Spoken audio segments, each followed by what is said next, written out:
ನಾವು ಯಾವಾಗಲೂ ಈ ಲೋಕದಲ್ಲಿ ಎಂಥ ಜನರಾಗಿದ್ದೇವೆ ಅಂದರೆ ಬೈಬಲ್ ವಾಕ್ಯ ಹೇಳ್ತದೆ, ಇಂಥ ಸುಸ್ಥಿತಿಯಲ್ಲಿರುವ ಜನರು ಧನ್ಯರು, ಯೆಹೋವನನ್ನು ದೇವರಾಗಿ ಹೊಂದಿರುವ ಜನರು fill up the blanks. ಇಂಥ ಸುಸ್ಥಿತಿಯಲ್ಲಿರುವ ಜನರು ಧನ್ಯರು, ಯೆಹೋವನನ್ನು ದೇವರಾಗಿ ಹೊಂದಿಕೊಂಡಿರುವ ಜನರು ಡ್ಯಾಶ್ ಭಾಗ್ಯವಂತರು. ಏನಂತೆ? ಅದು ನಮ್ಮ ಕುರಿತಾಗಿ ಹೇಳಿಲ್ಲ, ಅದು ಇಸ್ರಾಯೇಲ್ ಕುರಿತು ಹೇಳಲ್ಪಟ್ಟಿದೆ. ಅವ್ರಿಗೆ ಏನಂದ್ರೆ ಯೆಹೋವನು ದೇವರಾಗಿದ್ದಾನೆ. ಅವ್ರು ಏನಾಗಿದ್ದಾನೆ? ಯೆಹೋವನೇನಾಗಿದ್ದಾನೆ? ಯೆಹೋವನು ದೇವರಾಗಿರುವಂತ ಜನರೇ ಅಂತ ಸುಸ್ಥಿತಿ ಹೊಂದಿದ್ದಾರೆ, ಅವರು ಭಾಗ್ಯವಂತರು ಅಂತ ಹೇಳುವಾಗ, ಯೆಹೋವನು ನಮ್ಮ ತಂದೆ ಆಗಿರುವ ನಾವಿನ್ನಷ್ಟು ಭಾಗ್ಯವಂತರು. ಅದಕ್ಕೆ ಅವ್ರಿಗೆ ಯೆಹೋವನು ಇಂಥ ಸುಸ್ಥಿತಿಯಲ್ಲಿರುವ ಜನರು ಧನ್ಯರು, ಯೆಹೋವನನ್ನು ದೇವರಾಗಿ ಹೊಂದಿಕೊಂಡ ಜನರು ಭಾಗ್ಯವಂತರು ಅಂತ ಹೇಳಿದ ಮೇಲೆ, ಪ್ರಿಯರೇ, ಹೊಸ ಒಡಂಬಡಿಕೆಯಲ್ಲಿ ಯೇಸು ಕ್ರಿಸ್ತನ ಮೂಲಕ ಯೆಹೋವನನ್ನು ತಂದೆಯಾಗಿ ಹೊಂದಿಕೊಂಡಿರುವ ನಾವು ಎಷ್ಟೋ ಧನ್ಯರು. ಹಲ್ಲೆಲೂಯಾ. ಯಾಕೆಂದ್ರೆ ಬೈಬಲ್ ವಾಕ್ಯ ಹೇಳ್ತದೆ, ಆತ ನಮಗೆ ತಂದೆ ಆಗಿರುವಾಗ ನಾವು ಆತನಿಗೆ ಮಕ್ಕಳು ಆಗಿದ್ದೇವೆ. ಆತನ ಮಕ್ಕಳಾಗಿರುವಾಗ ಬೈಬಲ್ ವಾಕ್ಯ ಹೇಳ್ತದೆ, ದೇವರದೆಲ್ಲ ಯಾರಂತೆ? ಎಷ್ಟೇ ನೆನಪುತ್ತೇವೆ? ದೇವರದೆಲ್ಲ ಏನು? ಜ್ವರ ಇಲ್ಲ. ದೇವರದೆಲ್ಲ ಯಾರು? ನಮ್ಮದೇ ಅಂತ ಹೇಳ್ಬೇಡ್ರಿ, ನನ್ನದೇ. ಯಾರು? ಸೊ ಅದಕ್ಕೆ ನಮ್ಮ ಜೀವನದಲ್ಲಿ ಈ ಸ್ಥಿತಿಯನ್ನು ನಾವು ಜ್ಞಾಪಕ ಮಾಡಿಕೊಂಡಾಗ ಚಿಂತೆ ಎಂಬುದೇ ನಮ್ಮ ಜೀವನದಲ್ಲಿ ಬರುವುದಿಲ್ಲ, ಭಯ ಎಂಬುದು ನಮ್ಮ ಜೀವನದಲ್ಲಿ ಬರುವುದಿಲ್ಲ. ಯಾವಾಗಲೂ ನಾವು ದೇವರಲ್ಲಿ ಏನ್ ಮಾಡ್ತಿರ್ತೇವೆ? ಸಂತೋಷಿಸಿ ಆತನನ್ನು ಘನಪಡಿಸ್ತಾ ಆತನಲ್ಲಿ ಆನಂದಿಸ್ತಾ ಇರ್ತೇವೆ. ಹಲ್ಲೆಲೂಯಾ. ಸೊ ಅದಕ್ಕಾಗಿ ಯಾವಾಗಲೂ ನಾವು ಸಂತೋಷಿಸಲಿಕ್ಕೆ ಕಾರಣ ಏನಂದ್ರೆ, ನಾವು ಮಲಗಿಕೊಂಡು ಸುರಕ್ಷಿತವಾಗಿ ಹೇಳ್ತೇವೆ. ಕಾರಣವೇನೆಂದರೆ, ದೇವರು ನಮಗೇನಾಗಿದ್ದಾನೆ? ತಂದೆ ಆಗಿದ್ದಾನೆ. ದೇವರು ನಮಗೇನಾಗಿದ್ದಾನೆ? ದೇವರು ನಮಗೇನಾಗಿದ್ದಾನೆ? ನಾವು ಆತನಿಗೆ ಏನಾಗಿದ್ದೇವೆ? ಮಕ್ಕಳಾಗಿದ್ದೇವೆ. ಬೈಬಲ್ ಹೇಳ್ತದೆ, ಮಕ್ಕಳಾಗಿದ್ದೇವೆ. ಏನಾಗಿದ್ದೇವೆ? ಮಕ್ಕಳಾಗಿದ್ದರೆ ಭಾಗ್ಯರು. ದೇವರಿಗೆ ಭಾಗ್ಯರು, ಕ್ರಿಸ್ತನೊಂದಿಗೆ. ಅಂದ್ರೆ ದೇವರಿಗೆ ಭಾಗ್ಯದ, ದೇವರದೆಲ್ಲವೂ ನನ್ನದೇ ಮತ್ತು ದೇವರು ಕ್ರಿಸ್ತನಿಗೆ ಏನು ಕೊಟ್ಟಿದ್ದಾನೋ ಆ ವಿಧವಾಗಿ ಎಲ್ಲದರಲ್ಲಿ ನನಗೆ ಕೊಡಬೇಕು, ಸ್ವಲ್ಪ ಕಡಿಮೆ ಇಲ್ಲ. ವಯಸ್ಸಲ್ಲ. ಅದಕ್ಕೆ ಎಬ್ರಿಯರು ಬರೆದ ಪತ್ರಿಕೆ 2:11 ಹೇಳ್ತದೆ, ಪರಿಶುದ್ಧ ಮಾಡಿದವನಿಗೂ ಪರಿಶುದ್ಧವಾದವನಿಗೂ ತಂದೆ ಒಬ್ಬನೇ. ಏನಂತೆ? ತಂದೆ ಒಬ್ಬನೇ. ಯಾರಿಗೆ? ಪರಿಶುದ್ಧ ಮಾಡಿದವನು ಯಾರು? ನಮ್ಮನ್ನು ಯೇಸು. ಪರಿಶುದ್ಧವಾದವರು ಯಾರು? ನಾವು. ಸೊ ಅದಕ್ಕೆ ಪರಿಶುದ್ಧ ಮಾಡಿದವನಿಗೂ ಪರಿಶುದ್ಧವಾದವರಿಗೂ ತಂದೆ ಒಬ್ಬನೇ. ಅಂದ್ರೆ ಅರ್ಥವೇನೆಂದ್ರೆ, ನಮ್ಮನ್ನು ಕ್ರಿಸ್ತನನ್ನು ದೇವರೇನು ಮಾಡಿದ್ದಾನೆ? ಆ ಸ್ಥಾನಕ್ಕೆ ಎತ್ತಿ ಬಿಟ್ಟಿದ್ದಾನೆ. ಬಹಳ ಸಾರಿ ನಮ್ಮ ಜೀವನದಲ್ಲಿ ಈ ಸತ್ಯದ ಪರಿಜ್ಞಾನವಿಲ್ಲದ್ರಿಂದ ನಾವೇನ್ ಮಾಡ್ತೀವಿ ಅಂದ್ರೆ, ನಮ್ಮ ಜೀವಿತದ ಕುರಿತು ಏನೇನೆಲ್ಲ ಯೋಚನೆ ಮಾಡ್ತೀವಿ. ಅದಕ್ಕೆ ನಮ್ಮ ಜೀವನದಲ್ಲಿ ನಾವು ಎಷ್ಟು ಆನಂದವಾಗಿರ್ತೇವೆ ಅಂದ್ರೆ, ಯಾವಾಗಲೂ ಯಾವುದೋ ಆನಂದವಾಗಿರ್ಲಿಕ್ಕೆ ಪ್ರಯತ್ನ ಮಾಡುವುದಲ್ಲ, ಸತ್ಯವು ನಮಗೆ ಪ್ರಕಟವಾಗಿರುವುದರಿಂದ ಆನಂದವನ್ನು ಯಾರು ನಮ್ಮಿಂದ ತೆಗೆದಾಕ್ಲಿಕ್ಕೆ ಆಗಲ್ಲ. ಹಲ್ಲೆಲೂಯಾ. ಎಲ್ಲಿದ್ದರೂ ಆನಂದವೇ. ನಾವೆಲ್ಲಿದ್ದರೂ, ಎಂಥ ಸ್ಥಿತಿಯಲ್ಲಿದ್ದರೂ ನಾವೇನಾಗಿದ್ದೇವೆ? ಯಾವಾಗಲೂ ಆನಂದವೇ. ಯಾಕಂದ್ರೆ ಇಂದಿನ ಸ್ಥಿತಿ ಏನಾಗ್ತದೆ ಅಂತ ಆಡಿದ್ವಿ. ಏನಾಗ್ತದೆ? ಯಾವಾಗಲೂ ಒಂದೇ ಸ್ಥಿತಿ ನಮಗೆ ಇರುವುದಿಲ್ಲ. ಯಾಕಂದ್ರೆ ನಮ್ಮ ಸ್ಥಿತಿ ಯಾವಾಗ ಚೇಂಜ್ ಆಗ್ತದೆ ಗೊತ್ತಿಲ್ಲ, ಪಕ್ಕನೆ ಚೇಂಜ್ ಆಗ್ತದೆ. ಹೆಂಗಾಗ್ತದೆ ಹೇಳ್ರಿ? ಹೆಂಗೆ ಚೇಂಜ್ ಆಗ್ತದೆ? ಪಕ್ಕನೆ. ಹಲ್ಲೆಲೂಯಾ. ಎಂತ ಕಠಿಣವಾದ ಕಷ್ಟವಾದ ಸಂಗತಿಗಳಲ್ಲಿ ನೀವಿದ್ರೂ ಕೂಡ ನಾವು ಎಂತ ನಿರೀಕ್ಷೆಯಲ್ಲಿ ಇರ್ಬೇಕಂದ್ರೆ ಪಕ್ಕನೆ ಚೇಂಜ್ ಆಗಿಬಿಡ್ತದಲ್ಲ. ಎಲ್ರು ಏನಾಗ್ತದೆ? ಪಕ್ಕನೆ. ಹಲ್ಲೆಲೂಯಾ. ಹಲ್ಲೆಲೂಯಾ.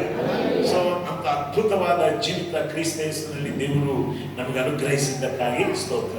ಈ ದಿನ ನಾನು ಸ್ವಲ್ಪ ಹೊತ್ತು ನಿಮ್ಮ ಸಂಗಡ, ದೇವರು ನನಗೆ ತಿಳಿಸಿಕೊಟ್ಟಿರುವಂತಹ ಸತ್ಯಗಳನ್ನು ನಾನು ನಿಮ್ಮ ಸಂಗಡ ಹಂಚಿಕೊಳ್ತಾ ಮತ್ತು ದೇವರ ವಾಕ್ಯದಲ್ಲಿ ಮುಂದೆ ಹೋಗೋಣ. ಈ ದಿನ ನಾನು ನಿಮ್ಮ ಮಧ್ಯದಲ್ಲಿ ಹಂಚಿಕೊಳ್ಳೋದೇನೆಂದ್ರೆ ಒಡಂಬಡಿಕೆ. ಏನು? ಒಡಂಬಡಿಕೆ. ಒಡಂಬಡಿಕೆ ಎಂಬುವಂಥದ್ದು ಅದೊಂದು ಬಹಳ ಪವರ್ಫುಲ್. ಒಡಂಬಡಿಕೆ ಅಂದ್ರೆ ಏನು ಹೇಳಿ? ಏನು? ಒಪ್ಪಂದ. ಹೌದಾ? ಆ ಒಡಂಬಡಿಕೆಯಲ್ಲಿ ಏನ್ ಬಂದ್ಬಿಟ್ಟಿರ್ತವೆ? ವಾಗ್ದಾನಗಳು ಬಂದ್ಬಿಟ್ಟಿರ್ತವೆ. ಸೊ ಈಗ ವಿಷಯ ಏನಾಗ್ತದೆ ಅಂದ್ರೆ, ಬಹಳ ಸಾರಿ ಒಡಂಬಡಿಕೆ ಅಂತ ಹೇಳಿದ್ರೆ ಒಪ್ಪಂದ, ಅಥವಾ ಒಡಂಬಡಿಕೆ ಅಂದ್ರೆ ವೀಲ್. ಏನು? ವೀಲ್. ಇದೆಲ್ಲ ನಾವು ನೋಡ್ತೀವಿ. ಹೌದಲ್ಲ?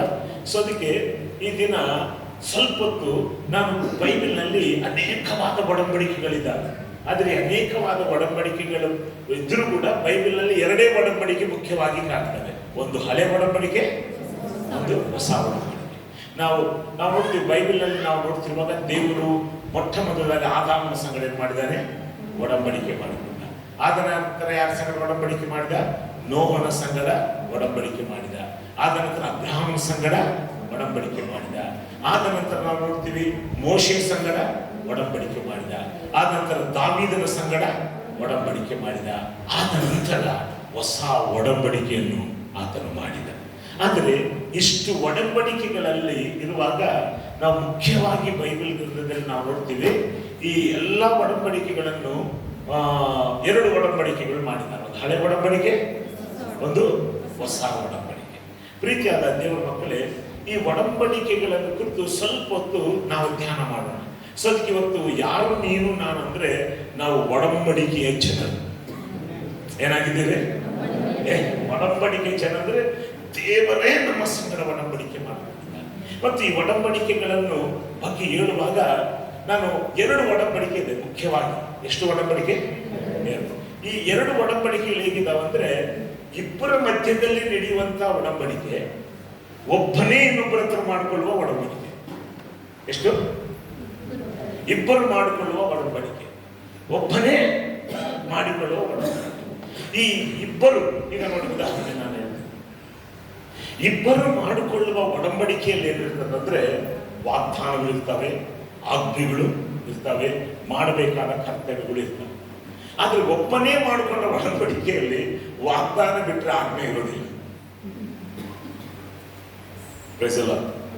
ಚೆನ್ನಾಗಿ ತಿಳ್ಕೊಳ್ಳಿ. ಬಹಳ ಚೆನ್ನಾಗಿ ಏನಾಗ್ಬಿಡ್ತಂದ್ರೆ ಈ ಒಡಂಬಡಿಕೆ ಅಂತ ಹೇಳುವಾಗ ಒಡಂಬಡಿಕೆಯಲ್ಲಿ ಏನಿದೆ? ಆಜ್ಞೆ. ಹೌದಾ? ಇಸ್ರಾಯೇಲ್ ನಾವು ನೋಡ್ತೀವಿ ಮೋಶೆ ಸಂಗಡ ಮಾಡಿಕೊಂಡ ಒಡಂಬಡಿಕೆ ದೇವರು ಮಾಡಿದ. ಹೌದಾ? ಇಸ್ರಾಯೇಲ್ ಸಂಗಡ ಒಡಂಬಡಿಕೆ, ಅದು ಹಳೆ ಒಡಂಬಡಿಕೆ ಎಂಬುದಾಗಿ ಹೇಳಲ್ಪಟ್ಟಿದೆ. ಮತ್ತು ಹೊಸ ಒಡಂಬಡಿಕೆ ಯೇಸು ಕ್ರಿಸ್ತನ ಮೂಲಕ ಮಾಡಿದ್ದಾರೆ. ಈಗ ನೋಡಿ ಉದಾಹರಣೆ, ಈಗ ಒಡಂಬಡಿಕೆಗಳು. ಈಗ ಭಾರತ ದೇಶ ಒಂದು ಅಗ್ರ ರಾಜ್ಯ, ಒಂದು ದೊಡ್ಡ ರಾಜ್ಯ. ಇವಾಗ ಭಾರತ ದೇಶ ಒಂದು ದೊಡ್ಡ ರಾಜ್ಯ ಆಗಿ ಅಮೆರಿಕ ಸಂಗಡ ಒಪ್ಪಂದ ಮಾಡ್ಕೊಳ್ತಿರ್ತಾರೆ. ನಮ್ಮ ಭಾರತ ದೇಶ ಇರ್ತದೆ, ನೋಡಪ್ಪ ನಿನಗೆ ನಾನು ಇಷ್ಟು 1000 kg ಗೋಧಿ ಕೊಡ್ತೇನೆ. ಆಗ ಅಮೆರಿಕದವನು ಏನ್ ಹೇಳ್ತಾನೆ? ಅವನ ಸಂಗಡ ಇರುವಂಥದ್ದು ನಾನು ಇಷ್ಟು ಕೊಡ್ತೇನೆ. ಹಾಗಾದ್ರೆ ಇಷ್ಟು 1000 kg ಗೋಧಿ ಒಂದೇ ಸಾತಿ ಕೊಡ್ತೀಯಾ? ವರ್ಷ ಕೊಡ್ತೀಯಾ? ತಿಂಗಳು ಕೊಡ್ತೀಯಾ? ಅಂದ್ರೆ ಈ ಒಪ್ಪಂದಕ್ಕೆ ಕೂತ್ಕೊಂಡಾಗ ಇಬ್ಬರೇ ಇರೋದಿಲ್ಲ. ಹಿಂದೆ ಇದು ಭಾರತ ದೇಶದ ಕಡೆ ಅನೇಕ ಜನರು ಇರ್ತಾರೆ, ಅಮೆರಿಕ ದೇಶದ ಕಡೆ ಅನೇಕ ಜನ. ನೋಡಿ ಅವ್ರು ಹಿಂಗೆ ಕೊಡ್ತಾರೆ ಅಂತ ಹೇಳಿ ಒಂದೇ ಸಾಲ. ಅಪ್ಪ ಒಂದು ವೇಳೆ ಕೊಡದಿದ್ದರೆ ಏನ್ ಮಾಡ್ತೀಯ? ಒಂದು ವೇಳೆ ನೀನು ಒಪ್ಪಂದ ಇಷ್ಟು ವರ್ಷದೊಳಗೆ ಕೊಡದಿದ್ರೆ ಏನಾಗ್ತದೆ ಒಪ್ಪಂದ? ಆ ಒಡಂಬಡಿಕೆ ಮಾಡಿಕೊಂಡಾಗ ಏನ್ ಮಾಡಿಕೊಂಡ್ರು? ಆಜ್ಞೆ ಇದೆ, ವಾಗ್ದಾನ ಇದೆ. ಯಾಕಂದ್ರೆ ಅವರ ಎರಡು ದೇಶಗಳು ಅಗ್ರ ರಾಜ್ಯ. ಅದೇ ವಿಧವಾಗಿ ಈಗ ನಮ್ಮ ಭಾರತ ದೇಶ ಭೂಟಾನ್ ಹತ್ರ ಒಡಂಬಡಿಕೆ ಮಾಡ್ಕೊಂಡಿದೆ. ಭೂಟಾನ್ ದೊಡ್ಡ ರಾಜ್ಯನ? ಸಣ್ಣ ರಾಜ್ಯ, ಚಿಕ್ಕ ರಾಜ್ಯ. ಆ ಚಿಕ್ಕ ರಾಜ್ಯ ಇರುವಂತಹ ಭೂಟಾನ್ ರಾಜ್ಯದ ಹತ್ರ ಭಾರತ ದೇಶ ಹೆಂಗ ಒಡಂಬಡಿಕೆ ಮಾಡ್ಕೊಳ್ತದೆ? ನೀನು ನನಗೆ ಎಷ್ಟು ಕೊಡ್ತೀಯ ಅಂತ ಕೇಳ್ತದ? ಚಿಕ್ಕ ರಾಜ್ಯ. ಅದಕ್ಕೆ ಚಿಕ್ಕ ರಾಜ್ಯದ ಹತ್ರ ಇದು ಒಂದೇ ಒಡಂಬಡಿಕೆ. ನೋಡಿ, ಪ್ರತಿ ವರ್ಷ ನಾನು ಇಷ್ಟು ನಿನಗೆ ಕೊಡ್ತೇನೆ, ನಾನು ನಿನ್ ಕಾಪಾಡ್ತೇನೆ, ಶತ್ರುಗಳು ಬಂದಾಗ ನಾನು ನಿನ್ನ ಸಂಗಡ ಮಾಡ್ತೇನೆ ಅಂತ ಹೇಳುವಾಗ ಇವರೆಲ್ಲರೂ ಓಕೆ ಅಷ್ಟೇ. ಏನ್ ಮಾಡ್ಬೇಕು ಇವರು? ಇಲ್ಲ, ಆಜ್ಞೆ ಇಲ್ಲ. ಏನಿದೆ ಹೇಳ್ರಿ? ಆಜ್ಞೆಯಲ್ಲಿ ಏನಿಲ್ಲ, ಒಡಂಬಡಿಕೆ ಮಾತ್ರ, ವಾಗ್ದಾನ ಮಾತ್ರ ಉಂಟಾಗಲ್ಲ, ಏನಿಲ್ಲ ಆಜ್ಞೆ ಇಲ್ಲ. ಯಾಕೆ? ಅದು ಚಿಕ್ಕದು, ನಾದು ಭಾರತ ದೇಶ ದೊಡ್ಡದು. ಆದ್ರೆ ನಾವೇನ್ ಮಾಡಿಬಿಡ್ತೀವಿ ಅಂದ್ರೆ ಎರಡನ್ನು ಮಿಕ್ಸ್ ಮಾಡ್ಕೊಂಡ್ಬಿಡ್ತೇವೆ. ಏನ್ ಮಾಡಿಬಿಡ್ತೇವೆ? ಈಗ ನಮ್ಮ ಸಂಗಡ ಎಂಥ ಬೈಬಲ್ನಲ್ಲಿ ನಾವು ನೋಡುವಾಗ ಕೆಲವು ಒಡಂಬಡಿಕೆಗಳು ನೋಡುವಾಗ ಆ ಒಡಂಬಡಿಕೆಯಲ್ಲಿ ನಡೆದ ಸಂಗತಿ ಏನಪ್ಪ ಅಂತ ಹೇಳೋದು, ಇದರಲ್ಲಿ ಎಷ್ಟು ಅದ್ಭುತ ಕಾರ್ಯವಾಗಿದೆ ಅಂದ್ರೆ ಅಷ್ಟು ಅದ್ಭುತ ಕಾರ್ಯವಾಗಿದೆ. ಸೊ ಅದೇ ಒಡಂಬಡಿಕೆ ಮಹೋನ್ನತನಾಗಿರುವ ದೇವರು ನಮ್ಮ ಸಂಗಡ ಮಾಡಿಕೊಂಡಾಗ ಏನಾಗಿದೆ, ಇವತ್ತು ನಮ್ಮ ಸ್ಥಾನ ಏನು, ನಮ್ಮ ಅದನ್ನೇ ಯೋಚನೆ ಮಾಡ್ತಾ ಇದ್ರೆ ಜೀವನ ಬದಲಾಗ್ತಾ ಬರ್ತದೆ. ಯಾಕಂದ್ರೆ ಪಾಸ್ಟರ್ ದೊಡ್ಡ ಥಿಯಾಲಜಿಸ್ಟ್ ಇದ್ದಾರೆ, ಅವರ ಹೆಸರು A.W. ಟ್ರೌಸರ್ ಅಂತೇಳಿ. ಈ ಥಿಯಾಲಜಿನ್ಸ್ ಎಲ್ಲ ಅವರು ಬಹಳ ಅವರ ಉಪದೇಶಗಳನ್ನು ತಗೊಂಡಾಗ ನಾನು ಒಂದು ಸತ್ಯ ಅವ್ರು ಓದ್ತಿರುವಾಗ ಆ ವ್ಯಕ್ತಿ ಹೇಳಿದಂತೆ ಏನು ಗೊತ್ತಾ, ನೀನು ಏನು ನಂಬುತ್ತಾ ಇದ್ದೀಗೋ ಅದಕ್ಕೆ ವಿರುದ್ಧವಾಗಿ ಬದುಕಲಿಕ್ಕಾಗಲ್ಲ. ಏನು ಅರ್ಥ ಆಗ್ತದ ನನ್ನ ಭಾಷೆ? ಆ ವ್ಯಕ್ತಿ ಹೇಳೋದೇನೆಂದರೆ, ನೀನು ಏನು ನಂಬುತ್ತೀಗೋ ಅದಕ್ಕೆ ವಿರುದ್ಧವಾಗಿ ನೀವೇನು ಜೀವಿಸಲಿಕ್ಕೆ ಆಗಲ್ಲ. ಅಂದ್ರೆ ಅರ್ಥವೇನೆಂದ್ರೆ, ನಾವು ನಂಬುವಂಥದ್ದು ರೈಟ್ ಆಗ್ತಾ ಇರುವಾಗ, ನಾವು ನಂಬುವಂಥದ್ದು ಸರಿಯಾದದ್ದು ನಂಬುತ್ತಾ ಇರುವಾಗ ಖಂಡಿತವಾಗಿ ನಾವು ಏನು ನಂಬುತ್ತೇವೋ ಅದರ ಪ್ರಕಾರ ಇರುತ್ತೆ. ನಮ್ಮ ನಂಬಿಕೆ ಎಂಬುವಂಥದ್ದು ಸರಿಯಾಗಿಲ್ಲದಿರುವಾಗ ಪ್ರೀತಿ ನಾವು ಎಷ್ಟು ನಾವು ಆಗ್ಬೇಕಂತ ಪ್ರಯತ್ನ ಪಟ್ಟಾಗಲೇ ಜಾರಿಲ್ಲ. ಹಲ್ಲೆಲೂಯಾ. ಅದಕ್ಕೆ ಈ ದಿನ ನಮಗೆ ಸತ್ಯವೇದವು ಏನು ಹೇಳ್ತದೆ, ಸತ್ಯವು ನಿಮ್ಮನ್ನೇ ಮಾಡ್ತದೆ. ನಿನ್ನ ನೀನು ಬಿಡುಗಡೆ ಮಾಡ್ಕೊಳ್ಳಿಕ್ಕೆ ಆಗಲ್ಲ. ನೀನು ನಿನ್ನ ನೀನು ಬಿಡುಗಡೆ ಮಾಡಿಕೊಡ್ಬೇಕೆಂದ್ರೆ ಎಷ್ಟು ಪ್ರಯತ್ನ ಮಾಡಿದ್ರು ಆಗುವುದಿಲ್ಲ. ಯಾಕಂದ್ರೆ ನಾವು ಟೋಟಲ್ ಬಲಹೀನರು, ನಾವೇನು ಇಲ್ಲದಂತವು. ಆದರೆ ಸತ್ಯವು ನಮಗೆ ಪ್ರಕಟವಾಯ್ತಾ, ಚಲೋ ಅಲ್ಲಿ ಏನ್ ಪ್ರಕಟವಾಗಬೇಕು? ಜೋರಾಗಿ ಹೇಳ್ತಾರೆ. ಸ್ವಲ್ಪ ನೀವು ಮಾತಾಡ್ತಿದ್ರೆ ನನ್ನ ಪ್ರಸಂಗ ಬೇಗ ಮುಗಿಸ್ಬಿಡ್ತೀನಿ, ಇಲ್ಲದಿದ್ರೆ ಹೋಗ್ತಾ ಇರ್ತೀನಿ. Hallelujah, very good, hallelujah. ನನಗೊತ್ತು ಬಳ್ಳಾರಿಯವರು ಬಹಳ ಸೂಪರ್, ನಮ್ಮ ಉಡುಪಿಯವ್ರ ಥರ ಅಲ್ಲ ನೀವು. ಆಮೇಲೆ ಹಲ್ಲೆಲೂಯಾ, ಸ್ವಲ್ಪ ಜೋರಾಗಿ ಹಲ್ಲೆಲೂಯಾ. ಅದಕ್ಕೆ ಈ ದಿವಸ ನಾವೇನ್ ಮಾಡೋಣ, ಸ್ವಲ್ಪ ಈ ನಿಬಂಧನೆ ಬಗ್ಗೆ ಕಲಿತುಕೊಂಡಾಗ ಈ ಹೊಸ ಒಡಂಬಡಿಕೆ, ಈ ಒಡಂಬಡಿಕೆ ಏನಾಗ್ತದೆ, ಒಡಂಬಡಿಕೆ ಮಾಡಿಕೊಂಡಾಗ ದೇವರು ಏನು ಮಾಡ್ತಾನೆ ಎಂಬ ಸಂಗತಿಯನ್ನು ಆಲೋಚಿಸಿದಾಗ ನಮ್ಮ ಬೋಧನೆ, ನಮ್ಮ ಆಲೋಚನೆ ಎಲ್ಲ ಬದಲಾಗಿದೆ. ನೋಡಿ, ಉದಾಹರಣೆಗೆ ನಾವು ಹೋಗೋಣ, ಆದಿಕಾಂಡಕ್ಕೂ. Price the lord. ಎಲ್ಲರೂ ಇಲ್ಲೇ ಇದ್ದೀರಾ? ಆಮೇಲೆ ಕೆಲವರು ಮಾತಾಡುವುದಿಲ್ಲ. ಯಾಕೆ? ಯಾಕಪ್ಪ ಈ ಮನುಷ್ಯ ಬಂದಿದ್ದಾನಂತನ ಬೈ ಕೋಪ ಪಡಬೇಡ್ರಿ, ನನ್ನನ್ನು ಪ್ರೀತಿ ಮಾಡ್ರಿ. ಪ್ರೀತಿ ಮಾಡ್ತೀರಾ? ಓಕೆ, ಹಂಗಾರೆ ನನ್ನ ಸಂಗಡ ಒಂದಾಗಿದೆ. ಎಲ್ಲ ಆದಿಕಾಂಡ 9ನೇ ಅಧ್ಯಾಯಕ್ಕೂ. ನಮಗೆ ಈ ಸಂದರ್ಭ ಬಹಳ ಚೆನ್ನಾಗಿ ಗೊತ್ತು. ಆದರೆ ನನ್ನ ಸಂಗಡ ಒಂದು ದಿವಸ ಈ ವಾಕ್ಯ ಮಾತನಾಡಿ ನಾನು ಎಷ್ಟು ಬಲಪಡಿಸ್ತಂದ್ರೆ ಅಷ್ಟು ಬಲಪಡಿಸ್ತೇನೆ. ಎಲ್ಲರೂ ನಾವು ತೆಗೆಯೋಣ. 9ನೇ ಅಧ್ಯಾಯ 8, 9, ದಯವಿಟ್ಟು 11, 12 ವಚನಗಳು ಓದಿ. ಯಾರಾದ್ರೂ ದಯವಿಟ್ಟು ಸಹಾಯ ಮಾಡಿ. ಆ ಪ್ರತಿಜ್ಞೆ ಯಾವುದಂದರೆ, ಇನ್ನು ಮೇಲೆ ಎಲ್ಲಾ ಪ್ರಾಣಿಗಳು ಪ್ರಳಯದಿಂದ ನಾಶವಾಗುವುದಿಲ್ಲ. ಇನ್ನು ಮುಂದೆ ಭೂಮಿಯನ್ನು. ಬ್ರದರ್, ಎಷ್ಟು ವಚನ ಓದ್ತೀವಿ? 11ನೇ ವಚನ. 10ನೇ ವಚನದಲ್ಲಿ ಇದಲ್ಲದೆ ದೇವರು ನೋಹನಿಗೂ ಅವನ ಮಕ್ಕಳಿಗೂ, ಕೇಳಿರಿ, ನಾನು ನಿಮ್ಮನ್ನು ನಿಮ್ಮ ಸಂತತಿಯವರನ್ನು ನಿಮ್ಮ ಕೂಡ ನಾವೆಯಿಂದ ಹೊರಟು ಬಂದ ಪಶು ಪಕ್ಷಿ ಮೃಗಾದಿ ಸಕಲ ಭೂ ಜಂತುಗಳನ್ನು ಕುರಿತು ಸ್ಥಿರ ಪ್ರತಿಜ್ಞೆ ಮಾಡುತ್ತೇನೆ. ಏನ್ ಮಾಡ್ತೇನೆ? ಸ್ಥಿರ ಪ್ರತಿಜ್ಞೆ. ಎಲ್ಲ ಏನ್ ಮಾಡ್ತೇನೆ? ಸ್ಥಿರ ಪ್ರತಿಜ್ಞೆ ಮಾಡ್ತೇನೆ. ಆ ಸ್ಥಿರ ಪ್ರತಿಜ್ಞೆ ಹೇಗಿದೆ? ಆ ಪ್ರತಿಜ್ಞೆ ಯಾವುದೆಂದರೆ, ಇನ್ನು ಮೇಲೆ ಎಲ್ಲಾ ಪ್ರಾಣಿಗಳು ಪ್ರಳಯದಿಂದ ನಾಶವಾಗುವುದಿಲ್ಲ. ಇನ್ನು ಮುಂದೆ ಭೂಮಿಯನ್ನು ಹಾಳು ಮಾಡುವ ಪ್ರಳಯವು ಬರುವುದೇ ಇಲ್ಲ ಎಂದು ಹೇಳಿದರು. ಈಗ ನಾವು ನೋಡ್ತೀವಿ, ದೇವರು ನೋಹ ಸಂಗಡ ವಾಗ್ದಾನ ನಿಬಂಧನೆ ಮಾಡಿಕೊಳ್ತಿದ್ದಾರೆ. ಏನಂತ? ಸ್ಥಿರವಾದ ಪ್ರತಿಜ್ಞೆ, ಬದಲಾಗದ ಪ್ರತಿಜ್ಞೆ. ದೇವರ ಪ್ರತಿಜ್ಞೆ ಮನುಷ್ಯರ ತರ ಇರೋದಿಲ್ಲ. ಅದಕ್ಕೆ ಕೆಲವು ಸಾರ್ತಿ ನಮ್ಗೆ ಏನಾಗ್ತದೆ, ದೇವರ ಮೇಲೆ ಯಾಕೆ ನಂಬಿಕೆ ಬರೋದಿಲ್ಲ ಗೊತ್ತಾ? ನಮ್ಮ ಕಥೆ ನಮಗೆ ಗೊತ್ತಲ್ಲ.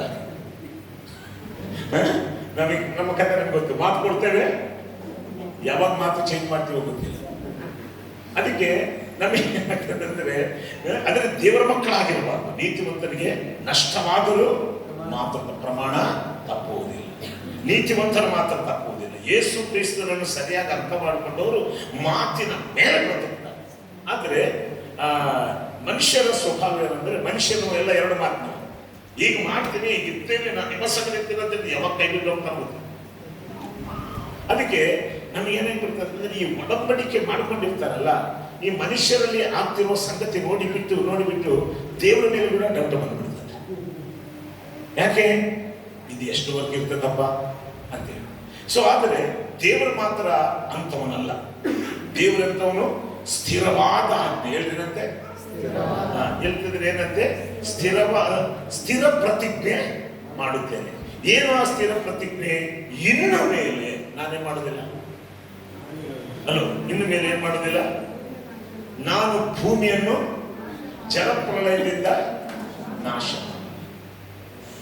ನೆವರ್ ಅಗೈನ್, ಇಂಗ್ಲಿಷ್ ನಲ್ಲಿ ಪವರ್ಫುಲ್ ಆಗಿ ಹೌದಾ, never again I will destroy the earth. ನಾನು ತಿರುಗಿ ಭೂಮಿಯನ್ನು ನಾನು ನಾಶ ಮಾಡುತ್ತೇನೆ. ಈ ಸ್ಥಿರವಾದ ಆಜ್ಞೆ ನಮ್ಮ ನೋವ ಸಂಗಡ ದೇವರು ಮಾಡಿಕೊಳ್ಳಿಕ್ಕೆ ಕಾರಣ ಏನು? ಆತನ ಈ ಸ್ಥಿರವಾದ ಆಜ್ಞೆ ಮಾಡಿಕೊಳ್ಳಿಕ್ಕೆ ಏನು ಆತನನ್ನು ಪ್ರೇರೇಪಿಸಿತು ಎಂಬುದಾಗಿ ನಾವು ನೋಡ್ತಿರುವಾಗ 8ನೇ ಅಧ್ಯಾಯಕ್ಕೆ ಬರೋಣ. 8ನೇ ಅಧ್ಯಾಯ 20ನೇ ವಚನದಿಂದ ಓದ್ಕೊಂಡು, ಆಗ ನೋಹನು ಯೆಹೋವನಿಗೋಸ್ಕರ ಯಜ್ಞ ವೇದಿಯನ್ನು ಮಾಡಿ ಅದರ ಮೇಲೆ ಶುದ್ಧವಾದ ಎಲ್ಲಾ ಪಶು ಪಕ್ಷ ಜಾತಿಗಳಲ್ಲಿ ಸರ್ವಾಂಗ ಹೋಮ ಮಾಡಿದನು. ಅದರ ಸುವಾಸನೆಯು ಯೆಹೋವನಿಗೆ ಘಮಘಮಿಸಲು ಆತನ ಹೃದಯದೊಳಗೆ ಮನುಷ್ಯರ ಮನಸ್ಸಂಕಲ್ಪವು ಚಿಕ್ಕಂದಿನಿಂದಲೇ ಕೆಟ್ಟದ್ದು. ನೋಡಿ, ಚಿಕ್ಕಂದಿನಿಂದಲೇ ಕೆಟ್ಟದ್ದು, ಚಿಕ್ಕಂದಿನಿಂದಲೂ ಕೆಟ್ಟದ್ದು. ಆದರೂ ಅವರ ನಾಶ ಮಾಡ್ತೀನಿ ಅಂತ ಹೇಳಿದ. ಹಲ್ಲೆಲೂಯಾ. ನಾವು ನೋಡ್ತೀವಿ, ಯಾರಾದರೂ ಚರ್ಚೆಯಲ್ಲಿ ತಪ್ಪು ಮಾಡೋನು ಕಂಡಿದ್ರೆ ಅವನು ಮುಗಿದೋಯ್ತು, ನೆಕ್ಸ್ಟ್ ವೀಕ್ ಚರ್ಚೆಗೆ ಬರೋದಿಲ್ಲ. ಹಲ್ಲೆಲೂಯಾ. ಹಂಗ ಮಾಡ್ತೀವಿ, ಹಿಂಗ ಮಾಡ್ತೀವಿ, ಏನೇನೆಲ್ಲ ಮಾಡ್ತೀವಿ. ನಾವೆಷ್ಟು ಮಾತಾಡಿರ್ತೀವಿ, ಅವನೇನ್ ಮಾಡ್ತಾನೆ ಅಂತ ನಾವು ಕೂಡ ಮಾಡಿರ್ತೀವಿ. ಅಂದ್ರೆ ಅವನಂತರ ಬೀಡಿ ಸಿಗರೇಟ್ ಇದ್ದವೆಲ್ಲ ನಾವು ಸೇದಿರೋದಿಲ್ಲ. ನಾವು ಕೋಪ ಬಂದಿರ್ತದೆ, ಕ್ಷಮಿಸಲಾದ ಮನಸ್ಸು, ಹಂಗಿರ್ತಾರೆ. ಬಟ್ ಅವ್ರಿಗೆ ಮಾತ್ರ ಸರಿ ಬಾವು, ನಮಗೆ ಮಾತ್ರ ಹಲ್ಲೆಲೂಯಾ. ಪ್ರೀತಿಯಾದ ದೇವರ ಮಕ್ಕಳೇ, ನಾವು ಯಾರು ಕೂಡ ಇಲ್ಲಿ ಇರುವಂಥದ್ದು ಒಬ್ಬನ ತಪ್ಪುಗಳನ್ನು ಎದ್ದು ತೋರಿಸ್ಲಿಕ್ಕಲ್ಲ, ದೇವರ ಮೂಲಕ ಅವನಿಗೆ ಏನು ಜಯ ಆಗಿದೆ ಎಂದು ತೋರಿಸಲಿಕ್ಕೆ ಸ್ಟಾರ್ಟ್ ಮಾಡಬೇಕು ಅಷ್ಟೇ. ಅವನ ಜೀವಿತವೆಲ್ಲ ಬದಲಾಗಿಬಿಡ್ತಾರೆ. ಈಗ ನೋಡಿ, ನನ್ನ ಮಾತಲ್ಲ, ನಿನ್ನ ಮಾತಲ್ಲ, ದೇವರು ಎಂತವನೇ. ಅವರು ಚಿಕ್ಕಂದಿನಿಂದಲೇ ಏನಂತ ಬ್ರದರ್, ಅವ್ರು ಕೆಟ್ಟವರ ಒಳ್ಳೆಯವರು. ಆದರೂ ಇನ್ನು ಮೇಲೆ ಅವರ ನಿಮಿತ್ತವಾಗಿ ನಾನೇ ಮಾಡೋದಿಲ್ಲ, ಭೂಮಿಯನ್ನು ಶಪಿಸುವುದು. ಯಾಕೆ ಭೂಮಿಯನ್ನು ಶಪಿಸುವುದಿಲ್ಲ ದೇವರು? ಯಾಕೆ ನೆವರ್ ಅಗೈನ್? ಅದು ಕನ್ನಡದಲ್ಲಿ ಕನ್ನಡದ ನೆವರ್ ಅಗೈನ್ ಅಂದ್ರೆ ಕನ್ನಡದಲ್ಲಿ ಏನು? ಎಂದೆಂದಿಗೂ ನಾವೆಲ್ಲ ನಾಶ ಮಾಡೋದು. ನೋಡಿ, ಅವರು ಎಂಥವರಾಗಿದ್ದಾರೆ ಎಲ್ರಿಯ ಕಮಾಂಡ್ ಡೀಲ್ ಫೀಲ್ ಫ್ರೀ. ಅವ್ರು ಏನಾಗಿದ್ದಾರೆ? ಅವರು ಕೆಟ್ಟವರಾಗಿದ್ದರೂ ಕೂಡ ಅವರನ್ನ ನಾಶ ಮಾಡುವುದಿಲ್ಲ ಅಂತ ಹೇಳಲಿಕ್ಕೆ ಕಾರಣ ಏನು? ಕಾರಣ ಏನು? ಬೈಬಲ್ ವಾಕ್ಯ ಹೇಳ್ತಂದ್ರೆ, ದೇವರಿಗೆ ಸಂತೋಷವಾದದ್ದು ಯಾವುದು ಹೇಳಿ? ನೋಹನ ಏನ್ ಮಾಡಿದ? ದೇವರಿಗೆ ಏನ್ ಮಾಡಿದ? ಏನು? ಸರ್ವಾಂಗ ಹೋಮವನ್ನು ಅರ್ಪಿಸಿದ. ದೇವರಿಗೆ ಸರ್ವಾಂಗ ಹೋಮವನ್ನು ಅರ್ಪಿಸುತ್ತಿರುವಾಗ ಆ ಸರ್ವಾಂಗ ಹೋಮವನ್ನು ನೋಡಿ ಆತನು ಈಗ ಸ್ಥಿರವಾದ ಆಜ್ಞೆ ಮಾಡ್ತಾ ಇದ್ದ. ಅಂದ್ರೆ ನೋಹ ಅರ್ಪಿಸಿರುವಂತ ಅಗ್ನಿ, ಆ ಸರ್ವಾಂಗ ಹೋಮ, ಆ ಯಜ್ಞವು ದೇವರನ್ನು ಏನ್ ಮಾಡಿಬಿಟ್ಟಿದೆ? ತೃಪ್ತಿಪಡಿಸಿಬಿಟ್ಟಿದೆ, ದೇವರನ್ನು ಆನಂದ ಪಡಿಸಿಬಿಟ್ಟಿದೆ. ಅದಕ್ಕೆ ದೇವರೇನ್ ಮಾಡ್ತಾನೆ? ಆತನು ಅರ್ಪಿಸಿರುವ ಯಜ್ಞದ ಮೇಲೆಗೆ ಇವರ ಸಂಗಡ ಒಡಂಬಡಿಕೆ ಮಾಡ್ತಾನೆ. ಹಲೋ, ಆ ಜನರ ಒಳ್ಳೆತನದಿಂದ ಆತನ ಒಡಂಬಡಿಕೆ ಮಾಡಿಕೊಳ್ತಾ ಇಲ್ಲ. ಅದಕ್ಕೆ ಎಷ್ಟು ಚೆನ್ನಾಗಿರ್ತದಂದ್ರೆ, ಅವರು ಕೆಟ್ಟವರಾಗಿ ಚಿಕ್ಕಂದಿನಿಂದಲೇ ಅವ್ರು ಯಾರಂತೆ? 21ನೇ ವಚನ ಓದಿರಿ. ಆತನ ಹೃದಯದೊಳಗೆ ಹಾ. ಮನುಷ್ಯರ ಮನುಷ್ಯರ ಮನಸ್ಸಂಕಲ್ಪ ಮನಸ್ಸಂಕಲ್ಪವು ಚಿಕ್ಕಂದಿನಿಂದಲೇ ಕೆಟ್ಟದ್ದು. ಚಿಕ್ಕಂದಿನಿಂದಲೇ ಕೆಟ್ಟದ್ದು. ಅದಕ್ಕೆ ಏನ್ ಮಾಡೋಣ? ಚಿಕ್ಕಂದಿನಿಂದಲೇ ಕೆಟ್ಟದಾಗಿದ್ದಕ್ಕಾಗಿ ಏನ್ ಮಾಡೋಣ? ನಾಶ ಮಾಡಿ ಬಿಡ್ಬೇಕಲ್ಲ. ಆದ್ರೆ ಚಿಕ್ಕದಿಂದಲೂ ಕೆಟ್ಟದಾಗಿದ್ದರೂ ನಾನು ನಾಶ ಮಾಡೋದಿಲ್ಲ. ಯಾಕೆ? ಕಾರಣ ಏನು? ಯಾರು ಅರ್ಪಿಸಿದ್ರು ಅರ್ಪಣೆ? ಹೇಳಿ, ಯಾರು ಅರ್ಪಿಸಿದ್ರು ಅಂತ? ಸೊ ಅದಕ್ಕೆ ಪ್ರೀತಿಯ ಸ್ನೇಹಿತರೆ, ಆ ಅರ್ಪಣೆ ದೇವರನ್ನು ತೃಪ್ತಿಪಡಿಸಲಿಕ್ಕೆ. ಅದಕ್ಕೆ ಈಗ ಏನ್ ಮಾಡ್ತಾ ಇದ್ದಾರೆ ಅಂದ್ರೆ, ಅರ್ಪಣೆಯ ಮೂಲಕ ದೇವರು ಲೋಕವನ್ನು ನೋಡ್ತಾ ಇದ್ದಾರೆ. ಆಮೇಲೆ ಹಲ್ಲೆಲೂಯ. ಹಾಗಾದ್ರೆ ನನ್ನೊಂದು ಪ್ರಶ್ನೆ ಏನಂದ್ರೆ, ಅವಾಗ ಚಿಕ್ಕಂದಿನಿಂದ ಮತ್ತೆ ಅಷ್ಟು ಮಾತ್ರ ಅಲ್ಲ, ಅದಕ್ಕೆ ದೇವರು ಒಡಂಬಡಿಕೆ ಮಾಡಿದಾಗ ತಪ್ಪಾನ? ಒಡಂಬಡಿಕೆ ಮಾಡಿ ತಪ್ಪಾನ? ಇನ್ನ ನಾನು ಭೂಮಿಯನ್ನು ಏನ್ ಮಾಡೋದಿಲ್ಲ, ನಾಶ ಮಾಡುವುದಿಲ್ಲ ಮನುಷ್ಯರ ನಿಮಿತ್ತವಾಗಿ. ಇನ್ನು ಭೂಮಿ ಮೇಲೆ ಎಲ್ಲಾ ಸಂಗತಿಗಳು ಕ್ರಮಬದ್ಧವಾಗಿ ನೆರವೇರ್ತಾರೆ. ಈ ಕ್ರಮಬದ್ಧವಾಗಿ ನೆರವೇರಲಿಕ್ಕೆ ಕಾರಣ ಮನುಷ್ಯನಲ್ಲಿ ಇರುವಂತ ಒಳ್ಳೆಯ ಸಂಗತಿ ಅಲ್ಲ, ನೋವನ್ನು ಅರ್ಪಿಸಿರುವಂತ ಸರ್ವಾಂಗ ಹೋಮ ದೇವರಿಗೆ ಹೆಂಗಿತ್ತಂತೆ? ಘಮಘಮಿಸುವ ಸುವಾಸನೆ. ಆ ಘಮಘಮಿಸುವ ಆ ಯಜ್ಞವು ದೇವರು ಏನಾಯ್ತಂದ್ರೆ ಸ್ಥಿರವಾದ ಆಜ್ಞೆ ಮಾಡುತ್ತೆ. I never again destroy this. ಏನ್ ಸೂಪರ್. ಅದಕ್ಕೆ ನೀ ನನ್ನ ಫಲವು ಯೇಸು, ನೀ ನನ್ನ ಬಲ, ನೀ ನನ್ನ ಜಯ ಅಂತ ಅರ್ಥ ಏನಂದ್ರೆ ಇದೆ. ನಮ್ಮ ಧೈರ್ಯವೇ ಏನು? ನಮ್ಮ ನೀತಿ ಅಲ್ಲ. ನಮ್ಮ ಧೈರ್ಯವೇನು? ನಮ್ಮ ಯೋಗ್ಯತೆ ಅಲ್ಲ. ನಮ್ಮ ಎಲ್ಲದಕ್ಕೂ ಆಧಾರ ಕ್ರಿಸ್ತನೇ. Hallelujah, hallelujah. ನೋಡಿ, ಮತ್ತು ದೇವರ ತನ್ನ ನಿಬಂಧನೆ ಕುರಿತು ದಾವೀದನ ಸಂಗಡ ಏನ್ ಮಾತಾಡ್ತಾನೋ ಕೂಡ ನಾವು ನೋಡೋಣ. ಎಲ್ಲರೂ ಕೀರ್ತನೆ 89ನೇ ಕೀರ್ತನೆ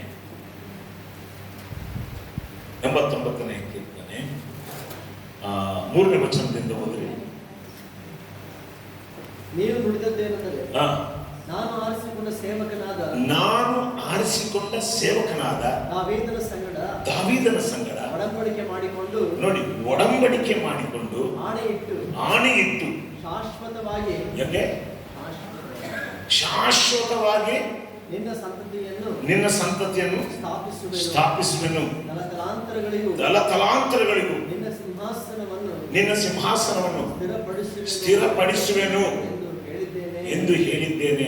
ಈಗ ದಾವೀದನ ಸಂಗಡ ದೇವರ ವಾಗ್ದಾನ ಒಂದು ನಿಬಂಧನೆ ಮಾಡಿಕೊಂಡು, ಅಯ್ಯ ನಿನ್ನ ಸಂತತಿ ನಾನು ಎಂದಿಗೂ ಕೈ ಬಿಡುವುದಿಲ್ಲ.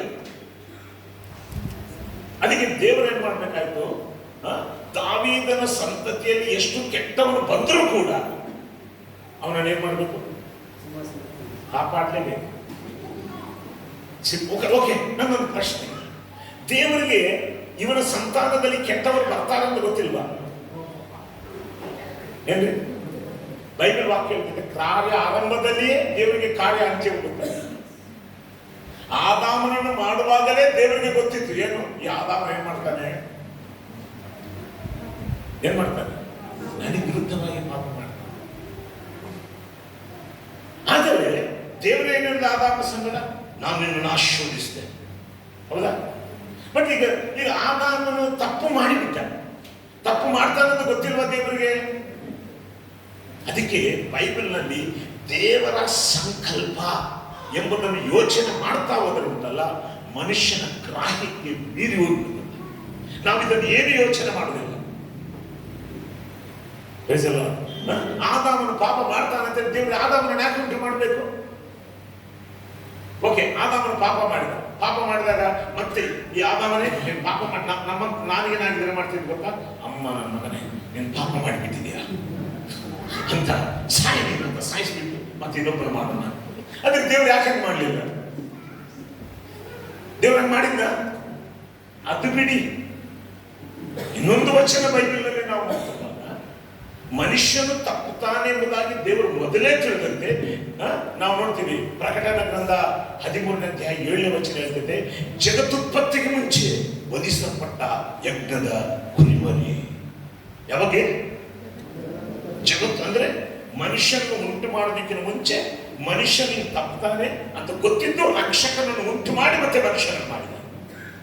ಯಾಕೆ ಗೊತ್ತಾ? ದೇವರು ತಂದೆ ಮಗ ಪರಿಶುದ್ಧಾತ್ಮರು ಕೂತ್ಕೊಂಡು ಮನುಷ್ಯನನ್ನು ಮಾಡಬೇಕಂತ ಪ್ಲಾನ್ ಮಾಡಿದ್ರು. ಪ್ಲಾನ್ ಮಾಡಿದಾಗ ಈಗ ಮನುಷ್ಯನ ಪಾಪ ಮಾಡ್ತಾನೆ ಅಂತ ಮನುಷ್ಯ ಅವ್ರಿಗೆ ಗೊತ್ತುಂಟ ಇಲ್ಲ. ಮತ್ತೆ ತಪ್ಪು ಮಾಡಿದ್ರೆ ಏನ್ ಮಾಡುದು? ಈಗ ತಪ್ಪು ಮಾಡಿದ್ರೆ ಮನುಷ್ಯನಂದ್ರೆ ದೇವರಿಗೆ ಬಹಳ ಪ್ರೀತಿ. ಸೊ ಅದಕ್ಕೆ ಅವನು ತಪ್ಪು ಮಾಡಿದಾಗ ದೇವರು ಬಿಟ್ಬಿಟ್ಟಿದ್ದಾರೆ. ನೀವು ಬರ್ತಾನೆ ಲೂಸಿಫರ್, ಏನ್ ಸ್ವಾಮಿ ನೀನೆಂತ ನ್ಯಾಯಾಧಿಪತಿಯ? ದೇವರು ನೀತಿ ಉಳ್ಳ ನ್ಯಾಯಾಧಿಪತಿ. ನಾನು ಪಾಪ ಮಾಡಿದ್ರೆ ಅಲ್ಲಿಂದ ಒದ್ದು ಇಲ್ಲ ಆಗ್ಬಿಟ್ಟು ನೋಡಿದ್ವಾಗ ನನ್ನ ಅಲ್ಲಿಂದ ಒದ್ದು ನೀನು ಇಲ್ಲ ಆಗ್ಬಿಟ್ಟು. ಬಟ್ ಈಗ ಆದಾಮನ ಪಾಪ ಮಾಡಿದ್ರೆ ನೀನ್ ಯಾಕೆ ಕಲಿತಿಲ್ಲ? ಬಟ್ ನೀವು ಕೇಳ್ತಾನಂತ ಯಾರು ಗೊತ್ತು? ಅದಕ್ಕೆ ದೇವರು ಏನ್ ಮಾಡ್ಬಿಟ್ಟ, ಅಮ್ಮಲೇ ನಾನ್ಯಾರು? ಸರ್ವಜ್ಞಾನಿ. ಸೈತಾನ ಸರ್ವಜ್ಞಾನಿ. ಅದಕ್ಕೆ ಎಲ್ಲವನ್ನೂ ಮಾಡಿದ ದೇವರನ್ನು ಸೈತಾನನ್ನು ಪ್ರಶ್ನಿಸಲಿಕ್ಕೆ ಆಗದಾಗೆ ರಕ್ಷಕನನ್ನು ಉಂಟು ಮಾಡಿ ಆಗ ನಂತರ ಮನುಷ್ಯನನ್ನು ಉಂಟು ಮಾಡಿ. ಅದಕ್ಕೆ ಮನುಷ್ಯನು ಪಾಪ ಮಾಡಿದಾಗ ದೇವರಿಗೆ ದೊಡ್ಡ ಟೆನ್ಷನ್ ಆಗಲಿಲ್ಲ. ದೇವರಿಗೆ ದೊಡ್ಡ ಟೆನ್ಷನ್ ಆಗಲಿಲ್ಲ. ಯಾಕೆ ಗೊತ್ತಾ?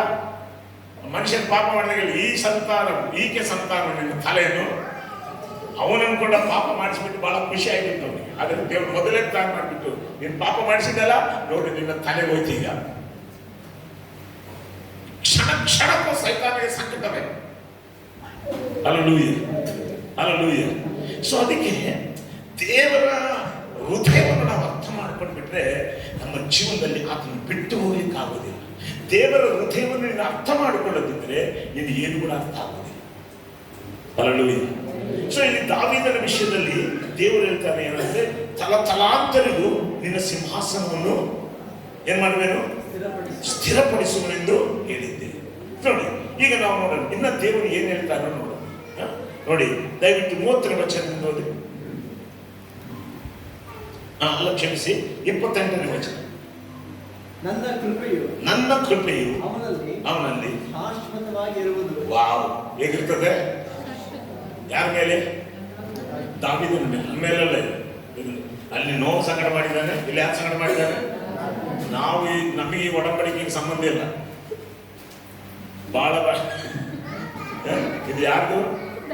ಏನಂತ ಮಾತಾಡ್ತಿದ್ದಾನೆ? ನಾನು ನಿನಗೆ ನೋಡಿ ನಮಗೆ ಸಂಬಂಧಪಟ್ಟ ಒಡಂಬಡಿಕೆ ಅಂತ ಕರ್ಕೊಂಡು ಹೋಗ್ತೀನಿ. ಸ್ವಲ್ಪ ನನಗೆ ತೋರಿಸ್ತೀನಿ ದೇವರು ಎಷ್ಟು ನಂಬಿಕಸ್ತ.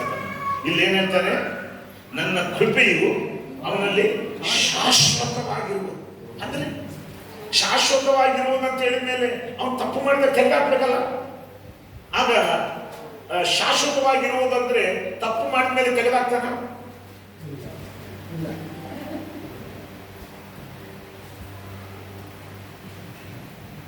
ಹಲೋ, ನೋಡಿ ನಾವು ಓದಿದ್ದು ಅಷ್ಟು, ದಯವಿಟ್ಟು ಓದಿದ್ದು 28ರಿಂದ. ನನ್ನ ಕೃಪೆಯು ಅವನಲ್ಲಿ ಶಾಶ್ವತವಾಗಿರುವುದು, ನನ್ನ ಒಡಂಬಡಿಕೆಯು ಅವನಲ್ಲಿ ಸ್ಥಿರವಾಗಿರುವುದು, ಅವನ ಸಂತಾನವನ್ನು ಯಾವಾಗಲೂ ಉಳಿಸುವೆನು. ಅವನ ಸಿಂಹಾಸನವು ಆಕಾಶವಿರುವವರೆಗೂ ಇರುವುದು. ಆಕಾಶವಿರುವವರೆಗೂ ಇರುವುದು. ಅವನ ಸಂತಾನದವರು ನೋಡಿ ಇಲ್ಲಿ ನೋಡಿ, ಅವನ ಸಂತಾನದವರು ನನ್ನ ಧರ್ಮಶಾಸ್ತ್ರವನ್ನು ಬಿಟ್ಟು. ಇದು ನನ್ನ ಮಾತಲ್ಲಪ್ಪ, ಯಾರ ಮಾತು? ಹೇಳಿ. ಅವನ ಸಂತಾನದವರು ನನ್ನ ಧರ್ಮಶಾಸ್ತ್ರವನ್ನು ಬಿಟ್ಟು ನನ್ನ ಆಜ್ಞೆಗಳಲ್ಲಿ ನಡೆಯದೆ ನನ್ನ ವಿಧಿಗಳನ್ನು ಮೀರಿ ನನ್ನ ನೇಮಗಳನ್ನು ಪಾಲಿಸದೆ ಹೋದರೆ ನಾನು ಅವರ ದ್ರೋಹಕ್ಕಾಗಿ ಅವರ ಕೈ ಬಿಟ್ಟು ಬಿಡಬೇಕು, ಅವರನ್ನು ಬೆತ್ತದಿಂದ ಹೊಡೆಯುವೆನು, ಅವರ ಅಪರಾಧಕ್ಕಾಗಿ ಪೆಟ್ಟು ಕೊಡುವೆನು. ಆದರೂ ಅವರು ತಪ್ಪು ಮಾಡಿದರೆ ಒಡಂಬಡಿಕೆ ಮಾಡಿದ್ದೇನೆ, ಆ ಒಡಂಬಡಿಕೆ ಹೇಗೆ ಮಾಡಿಕೊಂಡಿದ್ದೇನೆ? ಶಾಶ್ವತವಾಗಿ. ಹೇಗೆ? ಈಗ ಶಾಶ್ವತವಾಗಿ ದೇವರು ಒಡಂಬಡಿಕೆ ಮಾಡಿಕೊಂಡಾಗ ಈಗ ತಪ್ಪು ಮಾಡಿದ್ರೆ ಪೆಟ್ಟು ಕೊಡ್ತೇನೆ. ದೇವರು ತಾನು ಪ್ರೀತಿಸುವ ಮಕ್ಕಳನ್ನ ಏನ್ ಮಾಡ್ತಾರಂತೆ? ಬಡಿತಾನೆ. ಬುದ್ಧಿ ಬರ್ಬೇಕಂತ ಹೇಳ್ತಾನೆ. ಅಂತ ಅದು ಇದು ಇವರ ಸಂಗಡ ಇರುವ ವಾಗ್ದಾನ. ಯಾಕಂದ್ರೆ ನೋಡಿ, ಆದರೂ ನಾನು ಅವನಲ್ಲಿಟ್ಟಿರುವ ಕೃಪೆಯನ್ನು ತಪ್ಪಿಸುವುದಿಲ್ಲ. ಯಾಕೆ? ಒಡಂಬಡಿಕೆ ಅಂತ ನಾನೇನ್ ತಪ್ಪಿಸ್ಲಿಕ್ಕಾಗಲ್ಲ.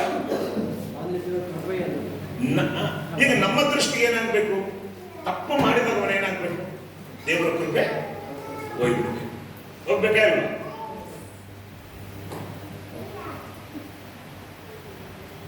ಎಂತ ದೇವರೇ ನಮಗೆ ಆಸೆ. ಈಗ ಬ್ರದರ್ ತಪ್ಪು ಮಾಡಿದಾರ, ಆದ್ರೆ ನಮಗೆ ನಾವು ತಪ್ಪು ಮಾಡಿದ್ದೀವಿ ಅನ್ಕೋ, ಕರುಣೆ ತೋರು ದೇವರೇ. ಇನ್ನೊಬ್ರು ತಪ್ಪು ಮಾಡಿದ್ರೆ, ಆದರೆ ನಮ್ಮ ದೇವರ ವಾಕ್ಯ, ಇದು ನನ್ನ ಮಾತಲ್ಲ, ನಾನು ಯಾರಿಗೂ ತೋರಿಸ್ತಾ ಇದ್ದೇನೆ. ಆದರೂ ನಾನು ಅವನಲ್ಲಿಟ್ಟಿರುವ ಕೃಪೆಯನ್ನು ತಪ್ಪಿಸುವುದಿಲ್ಲ. ಅವನಲ್ಲಿಟ್ಟಿರುವ ಕೃಪೆ ಯಾಕೆ ಗೊತ್ತಾ? ಬೈಬಲ್ ವಾಕ್ಯ ಬರ್ತದೆ, ದೇವರು ಕರೆದದ್ದಕ್ಕೂ ವರವನ್ನು ಕೊಟ್ಟಿದ್ದಕ್ಕೆ ಏನ್ ಮಾಡೋದಿಲ್ಲ, ತೆಗೆದುಹಾಕೋದಿಲ್ಲ.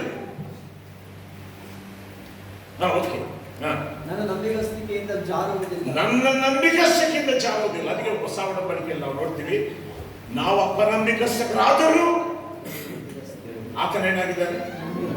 ಒಂದು ವೇಳೆ ನೀನು ಅಪನಂಬಿಕಸ್ಥರಾದ್ರೆ ನಾನೇನ್ ಮಾಡಕ್ಕಾಗಲ್ಲಪ್ಪ ಅಂತ ದೇವರು ಹೇಳ್ಬಿಟ್ಟಿದ್ರೆ ಒಬ್ಬರು ಉಳ್ಕೊಳಿಕ್ ಆಗ್ತಾ ಇಲ್ಲ. ಆಗ್ತದ ಹೋಗ್ತೀರಾ? Praise the Lord, praise the Lord. ನಾನು ಪೆಟ್ಟು ಕೊಡ್ತೇನೆ, ನಾನು ನಿಮ್ಗೆ ಗದರಿಸ್ತೇನೆ. ಏನ್ ಮಾಡ್ತೇನೆ? ಅವರ ಅಪರಾಧಕ್ಕಾಗಿ ಪೆಟ್ಟು ಕೊಡಬೇಕು. ಇದು ನಿನ್ನ ಸಂಗಡ ನನ್ನ ಸಂಗಡ ಮಾಡ್ಕೊಳ್ಳೋ ಒಡಂಬಡಿಕೆ ಅಲ್ಲ. ಯಾರ ಸಂಗಡ? ಜೋರಾಗಿ ಹೇಳ್ಬೇಕು, ಯಾರ ಸಂಗಡ? ಆ ದಾವೀದನು ಹೇಳ್ತಾನೆ, ನನ್ನ ನಂಬಿಕೆ ಸ್ಥಿತಿಯಿಂದ ನಾನು ಏನಾಗುವುದಿಲ್ಲ, ಜಾರುವುದಿಲ್ಲ. ನನ್ನ ಒಡಂಬಡಿಕೆಯನ್ನು ಭಂಗಪಡಿಸುವುದಿಲ್ಲ. ನನ್ನ ಒಡಂಬಡಿಕೆಯನ್ನು ಭಂಗಪಡಿಸುವುದೇ ಇಲ್ಲ. ನನ್ನ ಮಾತನ್ನು ಬದಲಿಸುವುದಿಲ್ಲ. ನನ್ನ ಮಾತನ್ನೇ ಮಾಡೋದಿಲ್ಲ. ಜೋರಾಗಿ ಹಲ್ಲೆಲೂಯಾ. ಇದನ್ನು ನಾನು ಯಾಕೆ ಹೇಳ್ತಿದ್ದೇನೆ ಅಂದ್ರೆ, ನೀವು ತಪ್ಪು ಮಾಡಬೇಕು ಎಂಬುದಾಗಿ ಅಲ್ಲ ಇದನ್ನು ಹೇಳ್ತಿರೋದು. ನಾನೇನಂದ್ರೆ, ದೇವರು ಎಷ್ಟು ನಂಬಿಕಸ್ಥನಾಗಿದ್ದಾನೆ ಎಂಬುದನ್ನು ನಾನು ನಿಮಗೆ ಹೇಳ್ತೇನೆ. ಹಲ್ಲೆಲೂಯಾ. ಸರಿ, ಈಗ ನಾವು ನೋಹ ಸಂಗಡ ಮಾಡಿಕೊಂಡ ಒಡಂಬಡಿಕೆ ನೋಡಿ, ದಾವೀದ ಸಂಗಡ ಮಾಡಿಕೊಂಡ ಒಡಂಬಡಿಕೆ ನೋಡಿ. ಈಗ ಶಾಶ್ವತವಾಗಿರುವಂತ ಒಡಂಬಡಿಕೆ ದೇವರು ಇಡೀ ಲೋಕದ ಸಂಗಡ ಮಾಡಿಕೊಳ್ತಾ ಇದ್ದಾರೆ. ಚೆನ್ನಾಗಿ ತಿಳ್ಕೊಳ್ರಿ, ದೇವರು ನಮ್ಮ ಸಂಗಡ ಯೇಸು ಕ್ರಿಸ್ತನ ಮೂಲಕ ಮಾಡಿಕೊಳ್ಳುವ ಒಡಂಬಡಿಕೆಯಲ್ಲಿ ಆಜ್ಞೆ ಇಲ್ಲ, ವಾಗ್ದಾನ ಮಾತ್ರ ಇದೆ.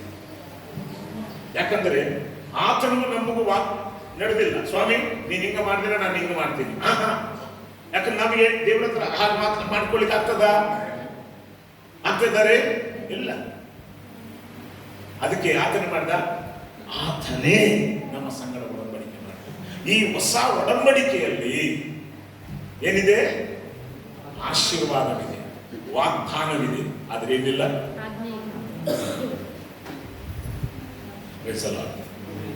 ಒಂದು ವೇಳೆ ಹೊಸ ಒಡಂಬಡಿಕೆಯಲ್ಲಿ ಆಜ್ಞೆ ಇದ್ದಿದ್ದರೆ ಅದು ಹೊಸ ಒಡಂಬಡಿಕೆ ಆಗಲ್ಲ, ಅದು ಕೂಡ ಹಳೆ ಒಡಂಬಡಿಕೆ. ಅದಕ್ಕೆ ನಾವು ಅದಕ್ಕೆಲ್ಲ ಹೋಗುದಿಲ್ಲ, ಸಮಯ ಇಲ್ಲ. ಆ ಬೈಬಲ್ ವಾಕ್ಯವೆಲ್ಲ ಹೆಬ್ರಿಯರು ಬಂದ ಪತ್ರಿಕೆ 8ನೇ ಅಧ್ಯಾಯದಲ್ಲಿ ಹೋದಾಗ ಹಳೆ ಒಡಂಬಡಿಕೆ ಆಜ್ಞೆಗಳಿಂದ ಕೂಡಿತ್ತು. ಆಜ್ಞೆಗಳಿಂದ ಕೂಡಿರುವಂತಹ ಆಜ್ಞೆ ಏನಾಯ್ತಂದ್ರೆ ಮನುಷ್ಯನಿಗೆ ಯಾವ ಪ್ರಯೋಜನವನ್ನು ಉಂಟು ಮಾಡಲಿಲ್ಲ. ಯಾಕಂದ್ರೆ ಮನುಷ್ಯರು ಅವರ ಬಲಹೀನ ಧರ್ಮಶಾಸ್ತ್ರದಲ್ಲಿ ವ್ಯತ್ಯಾಸವಿಲ್ಲ. ಮನುಷ್ಯನಲ್ಲಿ ಇರುವಂತಹ ಬಲಹೀನತೆ ಮೂಲಕ ಧರ್ಮಶಾಸ್ತ್ರವು ಏನಾಯ್ತಂತೆ?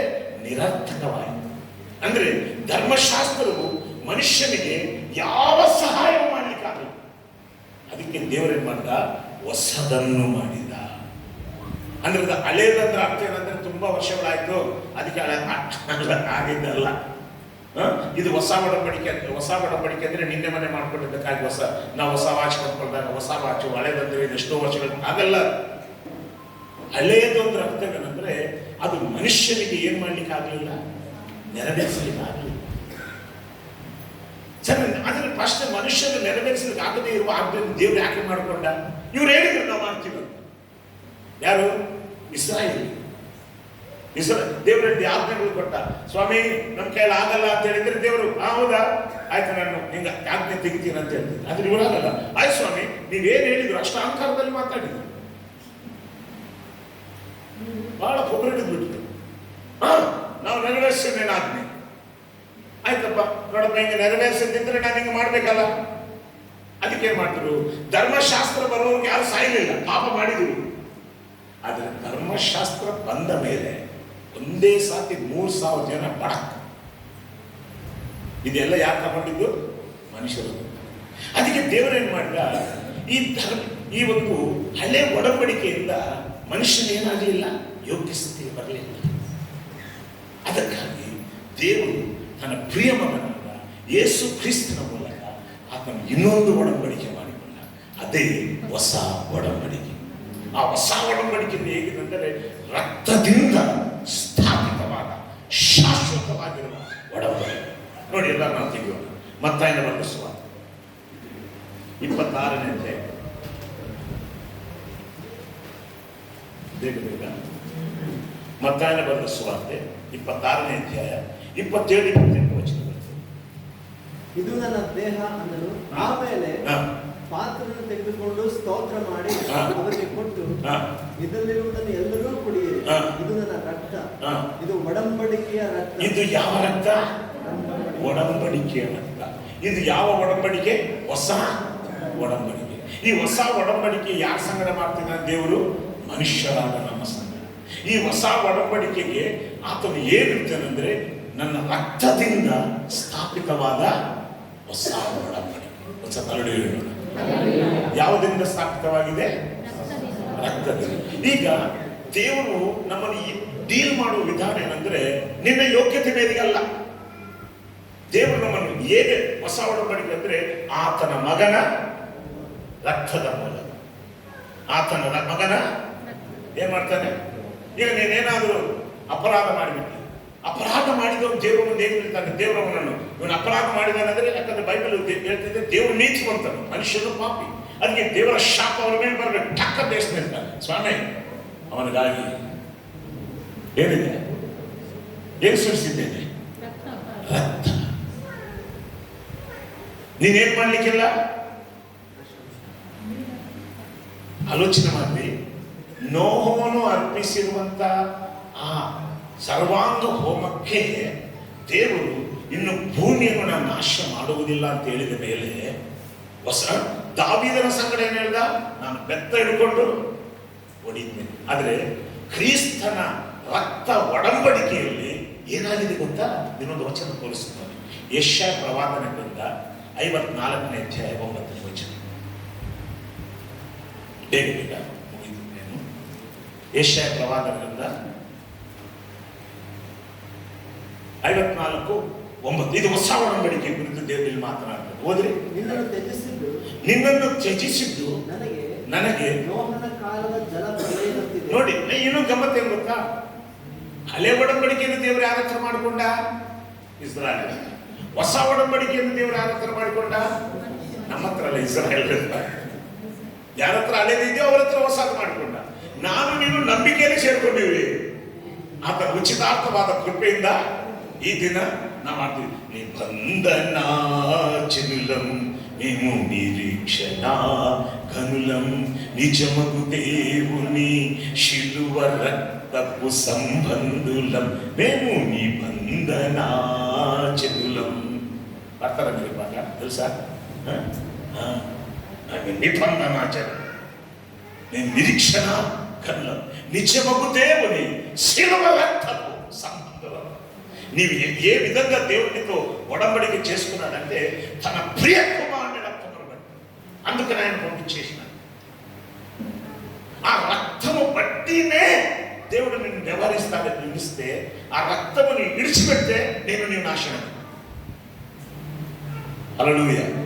అందుకనే ఇప్పుడు చెప్తున్నాడు దేవుడు కొత్త నిబంధనలు ఏమంటున్నాడు? దావీదుతో ఏమన్నాడు? ದಾವೀದನ ಹತ್ರ ಏನ್ ಮಾಡ್ದ? ಏನ್ ಹೇಳ್ದ? ನಾನು ಬೆತ್ತ ಹಿಡಿದು ಬಾರಿಸ್ಬಿಡ್ತೇನೆ. ಬೆತ್ತ ಬಿಟ್ಟು ಬೆತ್ತ ತಗೊಂಡು ಏನ್ ಮಾಡ್ತೀನಿ? ಚಟ ಚಟ ಹೊಡಿತೀನಿ. ಅದನ್ನು ನಾವೇನ್ ಮಾಡಿ ದಾವೀದ ಸಂಗಡ ಹೇಳಿದ್ದನ್ನು ನಮಗೆ ಕೂಡ ಅನ್ಕೊಳ್ತೀವಿ. ಅದಕ್ಕೆ ಯಾವತ್ತು ದೇವರ ಹತ್ರ ಇರ್ಲಿಕ್ಕೆ ಎದುರಿಗೆ. ಆದ್ರೆ ಹೊಸ ಒಡಂಬಡಿಕೆಯಲ್ಲಿ ದೇವರು ಏನ್ ಹೇಳ್ತಾನೆ? ಓದಿ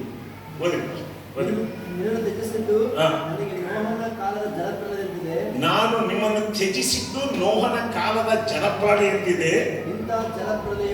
ಇಂಥ ಜಲಪ್ರಳಯವು ಭೂಮಿಯನ್ನು ತಿರುಗಿ ಆವರಿಸುವುದಿಲ್ಲವೆಂದು ನಾನು ಹೇಗೆ ಪ್ರಮಾಣ ಮಾಡಿದೆನೋ. ಹೌದಾ? ನೋಹನ ಹತ್ರ ಪ್ರಮಾಣ ಮಾಡಿದ್ದಾನೆ ಇಲ್ಲ? ಹೇಗೆ ಪ್ರಮಾಣ ಮಾಡಿದೆನೋ ಹಾಗೆಯೇ ನಾನು ನಿನ್ನ ಮೇಲೆ ಇನ್ನು ಕೋಪ ಮಾಡುವುದಿಲ್ಲ, ಹೆದರಿಸುವುದಿಲ್ಲ. ಬ್ರದರ್ ಸರಿಯಾಗಿ ಹೋದ. ಕೋಪ ಮಾಡುವುದಿಲ್ಲ. ದಾವೀದನು ಯಾಕೆ ಹಂಗೆ ಹೇಳ್ದ? ಅದು ದಾವೀದನ ಸಂಗಡ ಮಾಡಿದ ಒಡಂಬಡಿಕೆ. ಈಗ ಕ್ರಿಸ್ತನ ಮೂಲಕ ದೇವರು ನಮ್ಮ ಸಂಗಡ ಒಡಂಬಡಿಕೆ ಮಾಡಿಕೊಂಡಿದ್ದಾನೆ ಅಂದ್ರೆ ಹೇಗಂದ್ರೆ ಅದು ಪರ್ಫೆಕ್ಟ್ ಒಡಂಬಡಿಕೆ. ದೇವರನ್ನ ನೋಡಿ ಹೊಡಿಲಿಕ್ಕಾಗಲ್ಲ ನೋಡಿ. ಇದು ನನ್ನ ಮಾತಲ್ಲ, ಇದು ನಾವು ನಂಬಬೇಕಷ್ಟೇ. ಸ್ವಾಮಿ ಯಾಕಪ್ಪ ಹಿಂಗಾಗೆ, ನೀನು ತಪ್ಪು ಮಾಡಿದವನು ಯಾಕೆ ಹೊಡಿಯಲ್ಲ? ಇದನ್ನು ಅರ್ಥ ಮಾಡಿಕೊಂಡ್ರೆ ಅವನು ತಪ್ಪೇ ಮಾಡುದಿಲ್ಲ. ಅದೊಂದು. ಎರಡನೇದಾಗಿ ಏನ್ ಮಾಡ್ತಿದ್ದಾನೆ ದೇವರು ನೋಡಿ, ಓದಿ, ಅದು ಕೂಡ ಹೇಳ್ತೀನಿ ಯಾಕೆ ದೇವರು ಹೊಡಿಲಿಕ್ಕೆ ಆಗಲ್ಲ ಅಂತೇಳಿ. ಅವಾಗ ನಾನು ನಿನ್ನ ಮೇಲೆ ಇನ್ನು ಕೋಪ ಮಾಡುವುದಿಲ್ಲ, ನಾನು ಇನ್ನು ಮೇಲೆ ಏನ್ ಮಾಡೋದಿಲ್ಲ. ಬ್ರದರ್, ಇದು ಬೈಬಲ್ನಲ್ಲಿ ಇದೆಯಾ? ಕೋಪ ಮಾಡುವುದಿಲ್ಲ, ಗದರಿಸುವುದಿಲ್ಲ ಎಂದು ಈಗ ಕೋಪ ಮಾಡುವುದಲ್ಲ, ಯಾವಾಗಲೂ ಲವ್ ಮಾಡ್ತಾನೆ ಇರ್ತೀನಿ ನಾನು. ನೋಡಿ, ನಾನೇನೋ ಮಾತಲ್ಲ, ಕೋಪ ಪಡುವುದಿಲ್ಲ, ಗದರಿಸುವುದಿಲ್ಲ ಎಂದು ಈಗ ಪ್ರಮಾಣ ಮಾಡ್ತೇನೆ. ಮೊದಲು ಪ್ರಮಾಣ ಮಾಡಿದ್ದೆ, ನೀವು ನನ್ನ ಆಜ್ಞೆಗಳನ್ನು ನೀರು ನಡೆದ್ರೆ ನಿಮ್ಮ ಕೈ ಕಾಲು ಮುರಿದು ಹಾಕಿಬಿಡ್ತೀನಿ, ಜಾಗ್ರತೆ ಅಂತೇಳಿ. ಬಟ್ ಈಗ ಆತನ ಪರಿಶುದ್ಧವಾದ ಮಗನ ರಕ್ತದ ಮೂಲಕ ಆತನು ಮಾಡ್ತಿರುವಂತ ಒಡಂಬಡಿಕೆ ಅಂತಂದ್ರೆ ಬಹು ಶ್ರೇಷ್ಠವಾದದ್ದು. ಆತನ ಹೇಳ್ತಾನೆ, ನಾನು ಇನ್ನು ಮೇಲೆ ನಿನ್ನನ್ನು ಏನ್ ಮಾಡೋದಿಲ್ಲ, ಕೋಪ. ಬ್ರದರ್, ಏನೋ ಹುಡುಕ್ತಾ ಇದ್ದಾರೆ, ಏನಾದ್ರು ಮಿಸ್ಟೇಕ್ ಆಗಿದೆ ಅಂತ ಸ್ವಲ್ಪ ನೋಡಿ. ಹಲೋ, ಮಿಸ್ಟೇಕ್ ಆಗಿದೆ ಏನಾದ್ರು? ಕರೆಕ್ಟ್ ಆಗಿ ಉಂಟಾ? ಸರಿಯಾಗಿ ಓದಿದೀವಲ್ಲ? ನಿಮ್ಮ ಬೈಬಲ್ಗಳಲ್ಲಿ ಆಗಿ ಉಂಟಾ? ಏನಂತ ನಾನು ನಿಮ್ಮನೆ ಮಾಡೋದಿಲ್ಲ.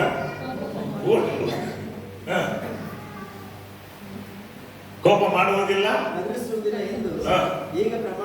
ಈಗ ನಾನೇನ್ ಮಾಡ್ತಾ ಇದ್ದೇನೆ? ಈಗ ನೀವೇ ಆತನ ತನ್ನ ಪ್ರಮಾಣಕ್ಕೆ ವಿರುದ್ಧವಾಗಿ ಏನಾದ್ರು ಮಾಡ್ತಾನ? ಅದಕ್ಕೆ ಯೇಸುವೇ ನೀ ನನ್ನ ಫಲವು, ಆಡೋದು, ಯೇಸುವೇ ನೀ ನನ್ನ ಜಯವು, ಯೇಸುವೇ ನೀ ನನ್ನ. ಯೇಸು ಕ್ರಿಸ್ತನ ಮೂಲಕ ದೇವರು ಮಾಡಿದಂತ ಹೊಸ ಒಡಂಬಡಿಕೆ ಹೇಗಿದೆ ಅಂದ್ರೆ, ನಾನು ನಿನ್ನನ್ನು ಗದರಿಸು, ಅಷ್ಟು ಮಾತ್ರ ಅಲ್ಲ, ಇನ್ನು ಮುಂದೆ ಹೋಗಿ ಬೆಟ್ಟಗಳು ಸ್ಥಳ ಬಿಟ್ಟು ಹೋದವು. ಬೆಟ್ಟಗಳೆಲ್ಲ ನೀವು ಬಳ್ಳಾರಿ ನಾನು ಹುಟ್ಟಿದಾಗಿಂದ ನೋಡ್ತಾ ಇದ್ದೀನಿ. ಈಗ ನನಗೆ 58 ವರ್ಷ ಆಯ್ತದೆ. ಆ ಗುಡ್ಡ ಇದ್ದಂಗಿದೆ ಮರ. ಬಳ್ಳಾರಿ ಕೊಚ್ಚಿಕೊಂಡು ಹೋಗೋ ಮಳೆಗಳು ಬರಲಿಲ್ವಾ? ಬಂದಿದ್ದಾವೆ, ಅಷ್ಟೆಲ್ಲ ಬಂದಿದ್ದಾರೆ. ಏನು ಬಂದ್ರು ಕರೆಕ್ಟ್ ಬರಷ್ಟಿಗೆ ಬಳ್ಳಾರಿ ಹತ್ರ ಬಂದಿದೆ. ಬಸ್ಸಿಗೆ ಏನ್ ಕಾಣ್ತದೆ ನಮಗೆ? ಉಡುಪಿ ರೋಡಲ್ಲಿ ಬರ್ತಾ ಇರ್ತೀವಿ, ಆ ರಾಮಪುರ ಆಗಿಪುರ ದಾಟ್ಕೊಂಡು ಬರಷ್ಟಿಗೆ ಏನ್ ಕಾಣ್ತದೆ? ಗುಡ್ಡ. ಅಪ್ಪ, ಈ ಬೆಟ್ಟ ಎಷ್ಟು ದಿನ ಆದ್ರೂ ಕದಲುದಿಲ್ಲ ಯಾಕೆ? ಎಷ್ಟು ಮಳೆ ಬಂತು, ಎಷ್ಟು ಗುಡುಗು ಬಂತು, ಬೆಟ್ಟಗಳು ಸ್ಥಳವನ್ನು. ಆದರೆ ಈ ಸ್ಥಿರವಾಗಿರುವಂತ ಬೆಟ್ಟಗಳಾದರೂ ಒಂದು ವೇಳೆ ಭೂಕಂಪದ ಗಡಗಡ ಅಷ್ಟು ಬಿದ್ದು ಹೋಗ್ಬೋದು. ಗುಡ್ಡಗಳು ಕದಲಿಯಾವು, ಆದರೆ ಜೋರಾಗಿ ಹೇಳ್ತಾರೆ, ನನ್ನ ಕೃಪೆಯು ನಿನ್ನನ್ನು ಏನಾಗೋದಿಲ್ಲ. ಇದು ಏನು ಯಾಕೆ ಬಿಟ್ಟು ಹೋಗುದಿಲ್ಲ ಅಂದ್ರೆ, ಇದು ಒಡಂಬಡಿಕೆ. ಇದೇನು ಒಡಂಬಡಿಕೆ? ಇದೇ ನಮ್ಮ ಧೈರ್ಯ. ನಮ್ಮ ಜೀವನದಲ್ಲಿ ಪ್ರತಿ ಸಮಸ್ಯೆಗಳಲ್ಲಿ ನಾವು ಜಯ ನೋಡ್ತೀವಂತೆ. ಅದ್ರ ಪ್ರಶ್ನೆ ಯಾಕೆ ಒಡೆಯೋದಿಲ್ಲ ಅಂತ ಹೇಳಿದ್ರೆ, ಬೈಬಲ್ ವಾಕ್ಯ ಹೇಳ್ತದೆ, ಯೇಸು ಕ್ರಿಸ್ತನ ರಕ್ತದ ಮೂಲಕ ದೇವರು ನಮ್ಮನ್ನೇನ್ ಮಾಡಿದ್ದಾನೆ? ನೀತಿವಂತರು ಎಂದು ನಿರ್ಣಯಿಸಿದ್ದಾರೆ. ದೇವರು ನಿರ್ಣಯಿಸಿದ ಮೇಲೆ ತೆಗೆದಾಕ್ತಾನ? ಅದಕ್ಕೆ ಮೊನ್ನೆ ಒಬ್ಬ ಸೇವಕರು ಹೇಳ್ತಿದ್ರು, ದೇವರ ಹತ್ರ ಪೆನ್ ಉಂಟಂತೆ, ಎರೇಸರ್ ಇಲ್ಲಂತೆ. ಏನಿಲ್ಲ, ಎರೇಸರ್ ಅದನ್ನ ಎರೇಸರ್ ಇಟ್ಕೊಳ್ಳೋದಿಲ್ಲ. ನಾವಾದ್ರೆ ಇಟ್ಕೊಳ್ತೀವಿ, ತಪ್ಪಾದ್ರೆ ಅದನ್ನೇ ಮಾಡಲಿಕ್ಕೆ. ಆದ್ರೆ ದೇವರು ತಪ್ಪು ಮಾಡ್ತಾನ, ಅದಕ್ಕೆ ಅದಕ್ಕೆ ಎರೇಸರ್ ಇಲ್ಲ. ಅದಕ್ಕೆ ನನ್ನ ಪ್ರೀತಿಯಾದ ದೇವರ ಮಕ್ಕಳು, ನಾವು ನೀತಿವಂತ ಕ್ರಿಸ್ತನ ನಾವೇನು ಮತ್ತಷ್ಟು ಮಾತ್ರ ಇಲ್ಲ. ನಾವು ಇನ್ನೊಂದು ಸಂಗತಿ ನಮ್ಗೆ ಅರ್ಥವಾದದ್ದು ಗೊತ್ತಾ? ನಾವು ಕ್ಷಮಿಸಲ್ಪಟ್ಟ ಪಾಪಿಗಳಲ್ಲ. ಏನಲ್ಲ, ನಾನು ಪಾಪ ಮಾಡ್ತೇವೆ. ಇವಾಗ ನೋಡಿ, ಯಾಕೆ ನಾನು ಅದನ್ನು ಹೇಳ್ತೇನೆಂದ್ರೆ, ಈಗ ನಾನು ಡ್ಯಾನಿಯನ್ನ ಮನೆಗೆ ಹೋಗ್ತೇನೆ. ಡ್ಯಾನಿಯನ್ನ ಮೊಬೈಲ್ ಬಹಳ ಚೆನ್ನಾಗಿರ್ತದೆ, ನೋಡಿಬಿಟ್ಟು ಅದು ನನಗೆ ಬೇಕಂತ ಆಸೆ ಆಗಿದೆ. ಆಗ ನಾನೇನ್ ಮಾಡ್ತೀನಿ?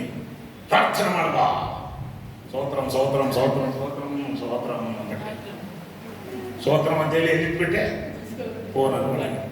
ಈಗ ಸೋತ್ರಂ ಅಂತ ಹೇಳುವಾಗ ಅಕ್ಕ ನೋಡಿಬಿಟ್ಟು, ಅಮ್ಮ ಪ್ರವೀಣ ನೀನು ಹುಡುಗಿಗೂ ಒಂದು ಒಳ್ಳೆಯವನಾಗಿದೆ ಅನ್ಕೊಂಡೆ ಮಾರೆ, ಇನ್ನ ಈ ಬುದ್ಧಿ ಬಿಟ್ಟಿಲ್ಲ ಬಿಟ್ಟು ಡ್ಯಾನಿಯಲ್ ಹೇಳಿದ. ಪಾಪ ಡ್ಯಾನಿಯಲ್ ನಾವಂದ್ರೆ ಭಾಳ ಪ್ರೀತಿ ಮೊದಲಿಂದ.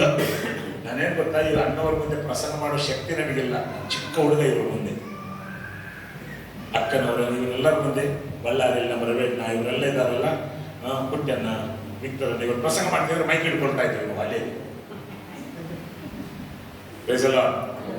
ಈಗ ಧ್ಯಾನ ಗೊತ್ತಾದಾಗ ಏನಾಯ್ತು, ಎಲ್ಲ ಮಾಡ್ಬಾರ್ದು ಕೊಟ್ಬಿಟ್ಟು ಮಾರ ಅಂತ ಹೇಳಿದಾಗ ನಾವು ತಪ್ಪಾಯ್ತಾನ, ಗೊತ್ತಾಯ್ತಲ್ಲ ಏನು ಮಾಡಬೇಕು, ತಪ್ಪಾಯ್ತು ಅಂತ ಕೇಳಲೇಬೇಕು, ತಪ್ಪಾಯ್ತಲ್ಲ ಸಾರಿ ಅಣ್ಣ ಅಂತ ಹೇಳ್ಬಿಟ್ಟು ಅಣ್ಣನ ಮೊಬೈಲ್ ಕೊಟ್ಟ ನಂತರ ಯಾರ ಪ್ರವೀಣು ಅಂದರೆ ಅವನು ಅವತ್ತು ಮೊಬೈಲ್ ಕದ್ದವನು.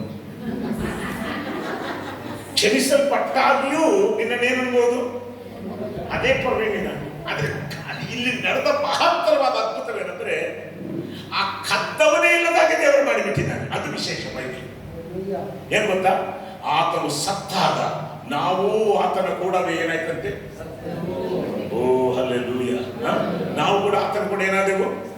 ಯಾಕೆ ರೋಮಾಪುರ 6:6 ಏನ್ ಹೇಳ್ತಂತೆ, ನಮ್ಮ ಪಾಪಗಳಿಗೆ ಕ್ಷಮಾಪಣೆ ಆಗಿದ್ದು ನಿಜ. ಆತನ ಮೂಲಕ ಕ್ಷಮಾಪಣೆ ಮಾತ್ರವೇ ದೇವರು ನಿಲ್ಲಿಸಲಿಲ್ಲ, ಆತನು ಸತ್ತಾಗ ನಮ್ಮನ್ನು ಕೂಡ ಏನ್ ಮಾಡಿಬಿಟ್ಟ, ಏನ್ ಮಾಡಿದ, ಏನ್ ಮಾಡಿದ, ಆ ಯೇಸು ಕ್ರಿಸ್ತನಲ್ಲಿಟ್ಟು ನಮ್ಮನ್ನು ಸಾಯಿಸಿಬಿಟ್ಟ.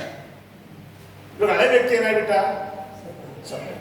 ಈಗ ಸತ್ವದ ಪ್ರವೀಣ್ ಬಗ್ಗೆ ಡ್ಯಾನಿಯಲ್ನ ತಿಮ್ಮಯ್ಯ ಪಾಸ್ಟ್ ಹತ್ರ ಆ ಪ್ರವೀಣ್ ಎಲ್ಲ ಮೊಬೈಲ್ ಕಟ್ಟಿದ್ದವನು ಅಂದ್ರೆ ತಿಮ್ಮಯ್ಯ ಪಾಸ್ಟ್ ಏನ್ ಹೇಳ್ತಾರೆ, ಸತ್ತ ಮೇಲ್ಗಡೆ ಯಾಕೆ ಹೇಳ್ತೀರಿ ಡ್ಯಾನಿಯಲ್ನ ಹೇಳ್ತಾರೆ ಇಲ್ಲ, ಹೌದಲ್ವ? ಸತ್ತವನ ಬಗ್ಗೆ ಹೇಳ್ತಾ ಇದ್ರೆ ಏನ್ ಹೇಳ್ತೀರಿ, ಎಷ್ಟು ಪಾಪ ಸತ್ತು ಮಾಡಿದ್ದೇನೋ ಮಾಡಿದ್ದಾನೆ, ಕೊಟ್ಬಿಟ್ಟಿದ್ದಾರಲ್ಲ ಮೊಬೈಲ್ ಪಡೆದು ಹೋಗಿದ್ದಾನೆ, ಅದೆಲ್ಲ ಮಾಡಿದ್ದಾನೆ, ಸತ್ತು ಬಿಟ್ಟಿದ್ದಾನಲ್ಲ ಪಾಪ, ಯಾಕೆ ಅವನು ಬರ್ತಾ ಇದ್ದದ್ದು, ಯಾಕೆ ಅವನಿಲ್ಲ ಅಂತ. ಅದೇ ರೀತಿಯಾಗಿ ಯೇಸು ಕ್ರಿಸ್ತನಲ್ಲಿ ಪಾಪಾತ್ಮರಾಗಿರುವಂತ ನಾವೆಲ್ಲರೂ, ಪಾಪಾಧೀನ ಸ್ವಭಾವ ಹೊಂದಿರುವ ನಾವೆಲ್ಲರೂ ಪಾಪದ ಪಾಲಿಗೆ ಸತ್ತು ಬಿಟ್ಟೆವು. ಅದಕ್ಕೆ ಬೈಬಲ್ ವಾಕ್ಯ ಹೇಳ್ತದ. ಅದಕ್ಕೆ ನಾವು ನೋಡ್ತೀವಿ, ಜನ್ಮತಾ ನಾವು ಪಾಪಿಗಳಾದೆವು, ಮರಣದಿಂದ ಬಿಡುಗಡೆ ಆದೆವು. ಏನಾಗ್ಬಿಟ್ಟೆವು?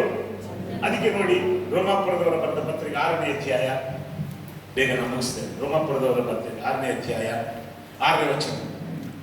ఏమనగా మనమిక్కను పాపమునకు దాసులము కాకుండునట్లు, ఇకను నీవు ఏమి కాకుండునట్లు, పాపమునకు దాసుడు కాకుండునట్లు, పాప శరీరము నిరర్ధకమగునట్లు, పాప శరీరము నిరర్ధకమగునట్లు, మన ప్రాచీన స్వభావం అంటే పాప స్వభావము ఆయనతో కూడా సిలువ వేయబడినని ఎరుగుదము. ఒకసారి హల్లెలూయా చెప్పండి. ఏమైపోయింది? దేవుడు ఎందుకు నిన్ను కొట్టాడు? ఇప్పుడు ఎందుకు నిన్ను తిట్టడు? పాప పురుషుడు, ప్రాచీన పురుషుడు యేసు ప్రభు సిలువలో చనిపోయినప్పుడు మన చాప అక్కడ క్లోజ్ అయిపోయింది. యేసు స్వామి లేచి వచ్చినప్పుడు మనం కూడా ఏమైనా లేచి వచ్చి ఒకసారి హల్లెలూయా. అందుకని ఇప్పుడు మనం ఏమైనామంటే మనము రిపేరీ చేయబడిన వాళ్ళం కాదు, నూతన సృష్టి. అందుకనే చాలా మంది కడగబడిన వారు కడగబడిన వాళ్ళు కాదయ్యా, చనిపోయి నూతనమైనటువంటి వాళ్ళు. ఈ నూతన ಸೃಷ್ಟಿ ಎಟ್ಲಂತೆ ಹೇಗಿದೆ ಅಂದ್ರೆ ಸೃಷ್ಟಿಸಿದಾತನ ಹೋಲಿಕೆ ಆಗಿದೆ. ಆದ್ರೆ ನಮ್ಮಲ್ಲಿ ಮಿಸ್ಟೇಕ್ಗಳು ಆಗ್ತಾನೆ ಇರ್ತದೆ. ಯಾಕೆ ಗೊತ್ತಾ? ಈ ಬುದ್ಧಿಗೇಡಿಗಳಿಗೆ ಅರ್ಥ ಆಗಲ್ಲ ಕೆಲಸ. ಯೇಸು ಸ್ವಾಮಿ ನಂಬೋದಂದ್ರೆ ಏನು ಅನ್ಕೊಂಡಿದೀವಿ? ಬಸತ್ ಮೇಲೆ ಪರಲೋಕ ಸಿಗುತ್ತೆ ಅನ್ಕೊಂಡ್ರೆ, ಯೇಸುನ ನಂಬಿದ ಮೇಲೆ ನಾವು ನೂತನ ಸೃಷ್ಟಿಗಳು. ಪಾಪಾಧೀನ ಸ್ವಭಾವ ಕ್ರಿಸ್ತರು ಕೂಡ ಏನಾಗಿದೆ? ನಾಶವಾಗಿ ಇಲ್ಲದಂತೆ ಆಗಿದೆ. ಏನಾಗಿದೆ? బ్రదర్ అట్లా చదవండి కొంచెం తెలుగులో.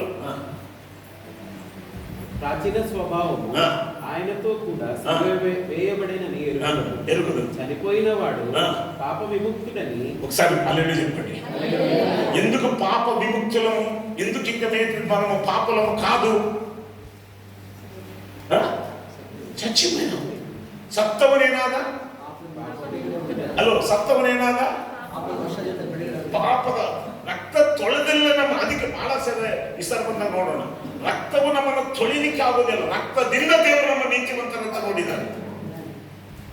ರಕ್ತದಿಂದ ನಮ್ಮನ್ನು ಏನ್ ಮಾಡ್ತಿದ್ದಾನೆ? ಆದ್ರೆ ನಾನು ಹೇಳ್ತೇನಲ್ಲ, ಕ್ಷಮಾಪಣೆ ಒಂದೇ ಕಳ್ಳ ಅಂತ ಹೇಳ್ತಾನೆ ಇರ್ತಾರೆ. ಅದೇ ದೇವರು ಏನ್ ಮಾಡಿಟ್ಟ, ನಿನ್ನ ಮನಸ್ಸೇ ನಿನ್ನನ್ನು ಕಳ್ಳ ಅಂತ ಹೇಳದ ಹಾಗೆ ನಿನ್ನ ಸಾಯಿಸಿದ. ಆದ್ರೆ ಸಾಯಿಸಿದ ನಿನ್ನಲ್ಲ, ಯಾರಲ್ಲಿ? ಕ್ರಿಸ್ತನೇ ಸಾಯಿಸಿಬಿಟ್ಟಿದ್ದಾನೆ. ಈಗ ನಿನ್ನನ್ನು ಎದ್ದು ಆತನೇನಾದ್ರೆ ನಿನ್ನನ್ನು ಆತನ ಎದ್ದು ಬಂದಾಗ ನೀನೇನಾಯ್ತು? ಎದ್ದು ಬಿದ್ದು ಬಂದಾಗ. ಅದಕ್ಕೆ 11ನೇ ವಚನ ಓದಿ. అటువలే మీరును పాపము విషయమై అటువలే మీరు పాపము విషయమై మృతులుగాను దేవుని విషయమై క్రీస్తు యేసునందు సజీవులుగాను మిమ్మల్ని మీరే ఎంచుకోండి. మిమ్మల్ని మీరే ఎంచుకో అంటే మేము ఎంచుకో. ఏమని ఎంచుకోవాలి ఇప్పుడు? ಹಲೋ, ಏನಂತ ಎಣಿಸಿಕೊಳ್ಳಬೇಕು? మనం ఏమని ఎంచుకోవాలా? ಪಾಪದ ಪಾಲಿಗೆ ಸತ್ತವರು ದೇವರಿಗಾಗಿ ಜೀವಿಸುವವರು. హల్లెలూయా. ఇప్పుడు ఎట్లా మన బుద్ధి చేంజ్ అవుతుంది, ಹೇಗೆ ನಮ್ಮ ಮನಸ್ಸು ಚೇಂಜ್ ಆಗ್ತದೆ ಅಂದ್ರೆ, నేనెవరు తెలుసా? ಪ್ರತಿರೋಜ చెప్పు, ಪಾಪಾಧೀನ ಸ್ವಭಾವವು ನಾಶವಾಗಿ ಇನ್ನು ಪಾಪದ ವಶದಲ್ಲಿ ಇರದಂತೆ ನನಗೆ ಬಿಡುಗಡೆ ಆಗಿದೆ. ಪಾಪಕ್ಕೂ ನನಗೆ ಏನಿಲ್ಲ, ಸಂಬಂಧವಿಲ್ಲ. ಆತನು ಎದ್ದು ಬಂದಾಗ ನಾನು ಕೂಡ ಎದ್ದು ಬಂದಿದ್ದೇನೆ. ಇನ್ನು ಜೀವಿಸ್ತಿರುವವನು ನಾನು, ಕ್ರಿಸ್ತನೆಲ್ಲಿದ್ದಾನೆ ನನ್ನಲ್ಲಿ ಜೀವಿಸ್ತೇನೆ. ಅವಾಗ ಏನಾಗ್ತದೆ ಗೊತ್ತಾ? ಈ ಅಂಗಗಳು, ಅದಕ್ಕೆ ನೆಕ್ಸ್ಟ್ ನೀವು ಹಂಗೆ ಓದ್ತಾ ಬರುವಾಗ ಸಮರ್ಪಣೆ ಬಗ್ಗೆ ಮಾತನಾಡ್ತಾರೆ. ನಿಮ್ಮ ಅಂಗಗಳು ನೀತಿಗೆ ಸಾಧನವಾಗಿರುವಂತೆ ಮಾಡಿರಿ. ನೀತಿಗೆ ಸಾಧನವಾಗಲಿಕ್ಕೆ ನಾವು ಮಾಡ್ಲಿಕ್ಕೆ ಆಗ್ತದಾ? ಆಗಲ್ಲ. ಆದರೆ ನಾನು ಸತ್ತಿದ್ದೇನೆ ಅಂತ ಯಾರು ಎಣಿಸಿಕೊಳ್ತಾ ಇರ್ತಾರೋ ಅವನು ನೀತಿಗೆ ಸಾಧನ ಮಾಡಿ. ಅದಕ್ಕೆ ನಿಮ್ಮ ಚರ್ಚೆಯಲ್ಲಿ ವಿಡಿಯೋಡಿದ್ದಾನ, ಅವನು ಹೇಳ್ಕೊಡ್ಬೇಕು, ಅಯ್ಯ ನೀನು ಸತ್ತಿದ್ದವನಯ್ಯ. ನಮ್ಮ ಚರ್ಚೆಗೆ ಒಬ್ಬರು ಬರ್ತಾನೆ, ದಿನಕರ್ಣ. ಆ ದಿನಕರ್ಣ ಅಂತವನು ಯಾವಾಗಲೂ ಕಾಯ್ತು, ಯೇಸು ಅಂದ್ರೆ ಇಷ್ಟ ಸ್ಪಷ್ಟ, ಚರ್ಚೆಗೆ ಬರ್ತೀವಿ, ಆದರೆ 90 ಹಾಕಬೇಡ ಅಂದ್ರೆ ನನ್ನ ಕೈಲಾಗಲ್ಲ. ಅದಕ್ಕೆ ನಾನು ಹೇಳಿದೆ, ನಾನು ಯೇಸುನ ನಂಬುವಂತೆ ಎಲ್ಲಿಗೆ ಬಂದಿದ್ದೀನಯ್ಯ, 90 ಹೊಡೆಯೋದು ನಿಲ್ಸೋ ಅಂತ ಹೇಳಕ್ ಬರಲಿಲ್ಲ. ಹೌದಾ ಸರ್? ಹಂಗಾದ್ರೆ ಬರ್ತೀನಿ ಸರ್ ಚರ್ಚೆ. ನಮಗೆ 90 ಹೊಡೆದು ಬಂದ್ರೆ ನಮಗೆ ಭಾರಿ ಕಷ್ಟ.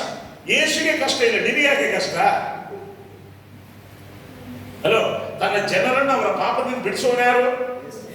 ನಾವು ಬಿಡಿಸೋದು ಗೊತ್ತಾಗ್ತಾ ಇದ್ದೀವಿ. ನಾವು ಒಬ್ಬ ವ್ಯಕ್ತಿಯನ್ನು ಎಷ್ಟು ಪರಿಶುದ್ಧ ಮಾಡಿ ನಿಲ್ಲಿಸ್ಲಿಕ್ಕೆ ಆಗಲ್ಲ. ಭಾರಿ ಖುಷಿ ಆಯ್ತು ಅವನಿಗೆ. ಬಂದು ಚರ್ಚೆಯಲ್ಲಿ ಕೂತ್ಕೊಂಡ, ವಾಕ್ಯ ಕೇಳಿದ, ನಿನ್ನ ಪಾಪಾಧೀನ ಸ್ವಭಾವ ನಾಶವಾಗಿಬಿಟ್ಟಿದೆ, ನೀನು ಕ್ರಿಸ್ತನಲ್ಲಿ ಎದ್ದು ಬಂದಿದ್ದೀಗಿ, ನೀನು ನೀತಿವಂತನು, ನೀನು ಪರಿಶುದ್ಧನು ಅಂತ ಹೇಳ್ತಾ ಇದ್ದೆ. ಹೇಳ್ತಿರುವಾಗ, ಸರ್ ಹೆಂಗ ಸರ್ ನಾನು ಪರಿಶುದ್ಧನು? ಹೌದಯ್ಯ, ನಿನ್ನ ಕ್ರಿಯೆಗಳಿಂದ ನೀತಿವಂತನಲ್ಲ, ಯೇಸುನ ನಂಬಿದೆಯಲ್ಲ ಅದಕ್ಕೆ ನೀತಿ. ಅಬ್ಬಾ, ಇದು ಬಹಳ ಚೆನ್ನಾಗಿದೆ ಸರ್, 90 ಹೊಡಿಲಿಕ್ಕೆ. 90 ಹೊಡೆದ್ರು ಕೂಡ ನಮ್ಮ ನೀತಿವಂತರಿರ್ತೀರಲ್ಲ, ನಾನು ತೊಂದರೆ ಇಲ್ಲ ಸರ್, ಚರ್ಚೆಗೆ ಬರ್ತೀನಿ. ನಾವು ಕೆಲಸ ದೇವ್ರನ್ನ ಅರ್ಥ ಮಾಡ್ಕೊಂಡೆ ಪ್ರಸಂಗ ಮಾಡುವಾಗ ಏನ್ ಮಾಡ್ತಾನೆ, ಅವನು ಏನ್ ತಿರುಗಿಟ್ಟ ಹೋಗ್ಬೇಕು, ಇಲ್ಲಿಯೇ ನನ್ನ ಕೆಲಸ ಉಂಟು, ಬೇಕಾದ್ರೆ ಕಾಣಿಕೆ ಕೂಡ ಕೊಟ್ಟು ಹೋಗ್ತಾನೆ. ಆದ್ರೆ ಅವನು ಮಾತ್ರ ಇಲ್ಲಿ ಬರೋದಿಲ್ಲ, ಯಾಕಂದ್ರೆ ಅವನು ಬಿಡುಗಡೆ ನಾವು ಮಾಡ್ಲಿಕ್ಕೆ ನೋಡ್ತೀವಿ. ಸರಿ ಎಂದು ಹೇಳ್ತ ಒಂದು ದಿನ ಬಂದ, ಅಷ್ಟೇ ಈ ನೀತಿವಂತನಂತ ಒಂದು ಹೇಳ್ಬಿಟ್ಟಿದ್ದೀರಲ್ಲ, ಅದು ನನಗೆ ಕೊಲ್ತಾ ಇರ್ತದೆ. ಅದು 90 ಹೊಡೆಯಕ್ಕೆ ಹೋದಾಗೆಲ್ಲ ಥೂ ಅನಿಸ್ತದೆ. ಏನ್ ಮಾಡೋದು? ಅವನಿಗೆ ಬಿಡುಗಡೆ ಆಯ್ತಲ್ಲ, ಅವನ ಫ್ರೆಂಡ್ ಒಬ್ಬರು ಕರ್ಕೊಂಡ್ಬಂದ, ಅವನೊಬ್ಬ ದೊಡ್ಡ ಹುಡುಗ. ಹೀಗಾಗಿ ನಮ್ಮ ಚರ್ಚಲ್ಲಿ ಹುಡುಗರಿಗೆ ಬಿಡುಗಡೆ ಈಸಿಯಾಗಿ ಆಗ್ಬಿಡ್ತಾರೆ. ಯಾಕಂದ್ರೆ ನೀನ್ ಏನಂತ ಪ್ರಸಂಗ, ನೀನ್ ಸತ್ತಿದ್ದೀಗಿ ಪಾಪವಲ್ಲ ನೀನು. ಬಹಳ ಚೆನ್ನಾಗಿದೆ ಫಸ್ಟ್ ಇದು. ಬಟ್ ನಾವೇನ್ ಮಾಡ್ತೀವಿ, ನಾವೇ ಬಿಡಿಸಲಿಕ್ಕೆ ಪ್ರಯತ್ನ ಮಾಡ್ತೀವಿ. ಅದಕ್ಕೆ ನನ್ನ ಪ್ರೀತಿಯಾದ ದೇವರ ಮಕ್ಕಳೇ, ಈವನ್ ನಮ್ಮಲ್ಲಿ ತಪ್ಪಿದ್ರೆ ಪರಿಶುದ್ಧಾತ್ಮನು ನಮ್ಮನ್ನು ರೂಪಿಸಿ ಎತ್ತಿ ಬಿಡ್ತಾನೆ. ಅದಕ್ಕೆ ನಾನು ನೀತಿವಂತನು, ನಾನು ಕ್ರಿಸ್ತನ ರಕ್ತದ ಮೂಲಕ ದೇವರ ಮೂಲಕ ಅಂಗೀಕರಿಸಲ್ಪಟ್ಟನು. ಈಗ ನನಗೆ ದೇವರು ಪೆಟ್ಟು ದಾವೀದನನ್ನು ಕೊಡ್ತಾನ, ನಾನು ನಿನ್ನೇನ್ ಮಾಡುವುದಿಲ್ಲ, ನಿನ್ನ ಮೇಲೆ ನಾನೇನ್ ಮಾಡುವುದಿಲ್ಲ, ಎಲ್ಲಿ ನಾನು ನಿನ್ನ ಮೇಲೆ ಏನ್ ಮಾಡುವುದಿಲ್ಲ, ಕೋಪ ಮಾಡುವುದಿಲ್ಲ, ಕದಲಿಸುವುದಿಲ್ಲ. ಬೆಟ್ಟಗಳು ಸ್ಥಳವನ್ನು ಬಿಟ್ಟು ಹೋದ, ಗುಡ್ಡಗಳು ಕದಿದೆಯಾವು, ಅದರ ಸಮಾಧಾನದ ಒಪ್ಪಂದವು ಬಿಟ್ಟು ಹೋಗುವುದೇ ಇಲ್ಲ. ಹೊಸ ತಲೆಗಳು. ಅದಕ್ಕೆ ಈಗ ದೇವರ ಸಂಗಡ ನಮಗೆ ಸಮಾಧಾನವಾಗಿಬಿಟ್ಟಿದೆ. ಆತನ ಮಗನ ಒಡಂಬಡಿಕೆ ಮೂಲಕ ನಮಗೆ ಯಾರ ಸಂಗಡ ಸಮಾಧಾನವಾಗಿದೆ. ಸಾರಿ 5 minutes ಮುಗಿಸ್ಬಿಟ್ಟು 100%. ಯಾಕಂದ್ರೆ ಗೊತ್ತು ರಾತ್ರಿ ದೂರ ಹೋಗ್ಬೇಕಲ್ಲ. ನೋಡಿ ರಪ್ಪ ನೋಡೋಣ. ಈಗ ನಾವು ನಮ್ಮ ಸ್ಥಿತಿಗೆ ಏನು, ನಾವು ಏನು ಎಣಿಸಿಕೊಳ್ಬೇಕು ಎಂಬುದಾಗಿ ಹೇಳಿಬಿಡ್ತೇನೆ ನಾನು. ದಯವಿಟ್ಟು ಎಲ್ಲ ರೋಮಾಪುರದವರ ಬಂದ ಪತ್ರಿಕೆ 5ನೇ ಅಧ್ಯಾಯ 9, 10, 11 ವಚನಗಳು ಬೇಗ ಓದಿರ್ತೀವಿ.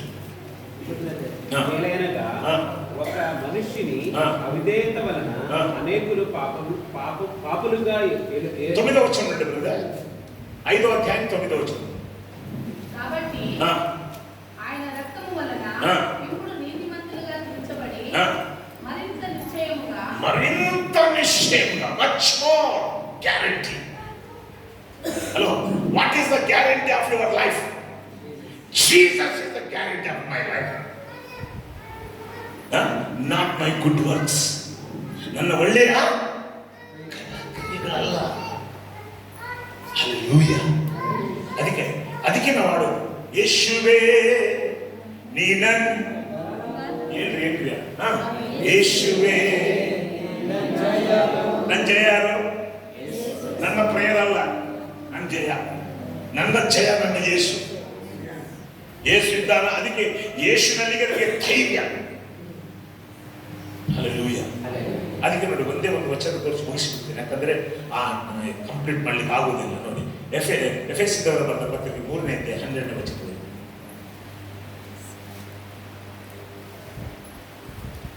ఆయన యందలి విశ్వాసము చేత ధైర్యమును నిబ్బరమైన ప్రవేశమును ఆయనను బట్టి మనకు కలిగి ఉన్నది. ನಿನ್ನು ಬಟ್ಟಿ ಕಾದಂತ ಕನ್ನಡದಲ್ಲಿ ಬಹಳ ಚೆನ್ನಾಗಿರ್ಬೋದು. ದೇವರ ಸಾನ್ನಿಧ್ಯ ಸೇರುವುದಕ್ಕೆ ನಾನು ಪರಲೋಕಕ್ಕೆ ಹೋಗ್ತೀನಿ ಎಂಬುದ ಗ್ಯಾರಂಟಿ ಏನು? ನಮಗಿರುವ ಭರವಸೆಯುಳ್ಳ ಧೈರ್ಯವು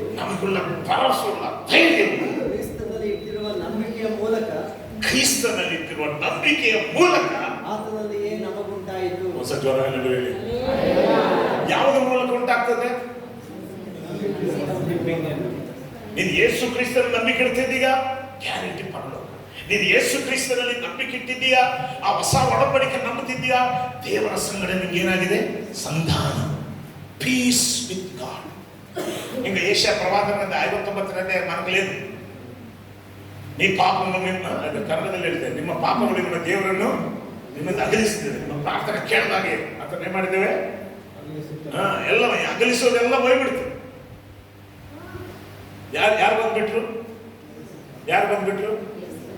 ಅದಕ್ಕೆ ಒಂದ್ಸತಿ ಏನಾಯ್ತಂದ್ರೆ, ನಾನು ವಾಕಿಂಗ್ ಮಾಡ್ತಿರುವಾಗ ಸುರೇಶ್ ಅಂತ ಅವರು ಉಡುಪಿ ಕೃಷ್ಣ ಮಠದಲ್ಲಿ ಬಹಳ ಪ್ರಾಮುಖ್ಯವಾದಂಥ ವ್ಯಕ್ತಿ. ನಾನು ಆತನ ವಾಕಿಂಗ್ ಮಾಡ್ತಿರುವಾಗ ನಾನು ಪಾಸ್ಟ್ ಅಂತ ಗೊತ್ತಂದ್ರೆ ಅವ್ರು ಹೇಳಿದ್ರೆ, ಗುರುಗಳೇ ನೀವು ಕ್ರಿಶ್ಚಿಯನ್ಸ್ ಅಂತ ನನಗೆ ಅನಿಸಲ್ಲ ಅಂತ ಹೇಳಿ.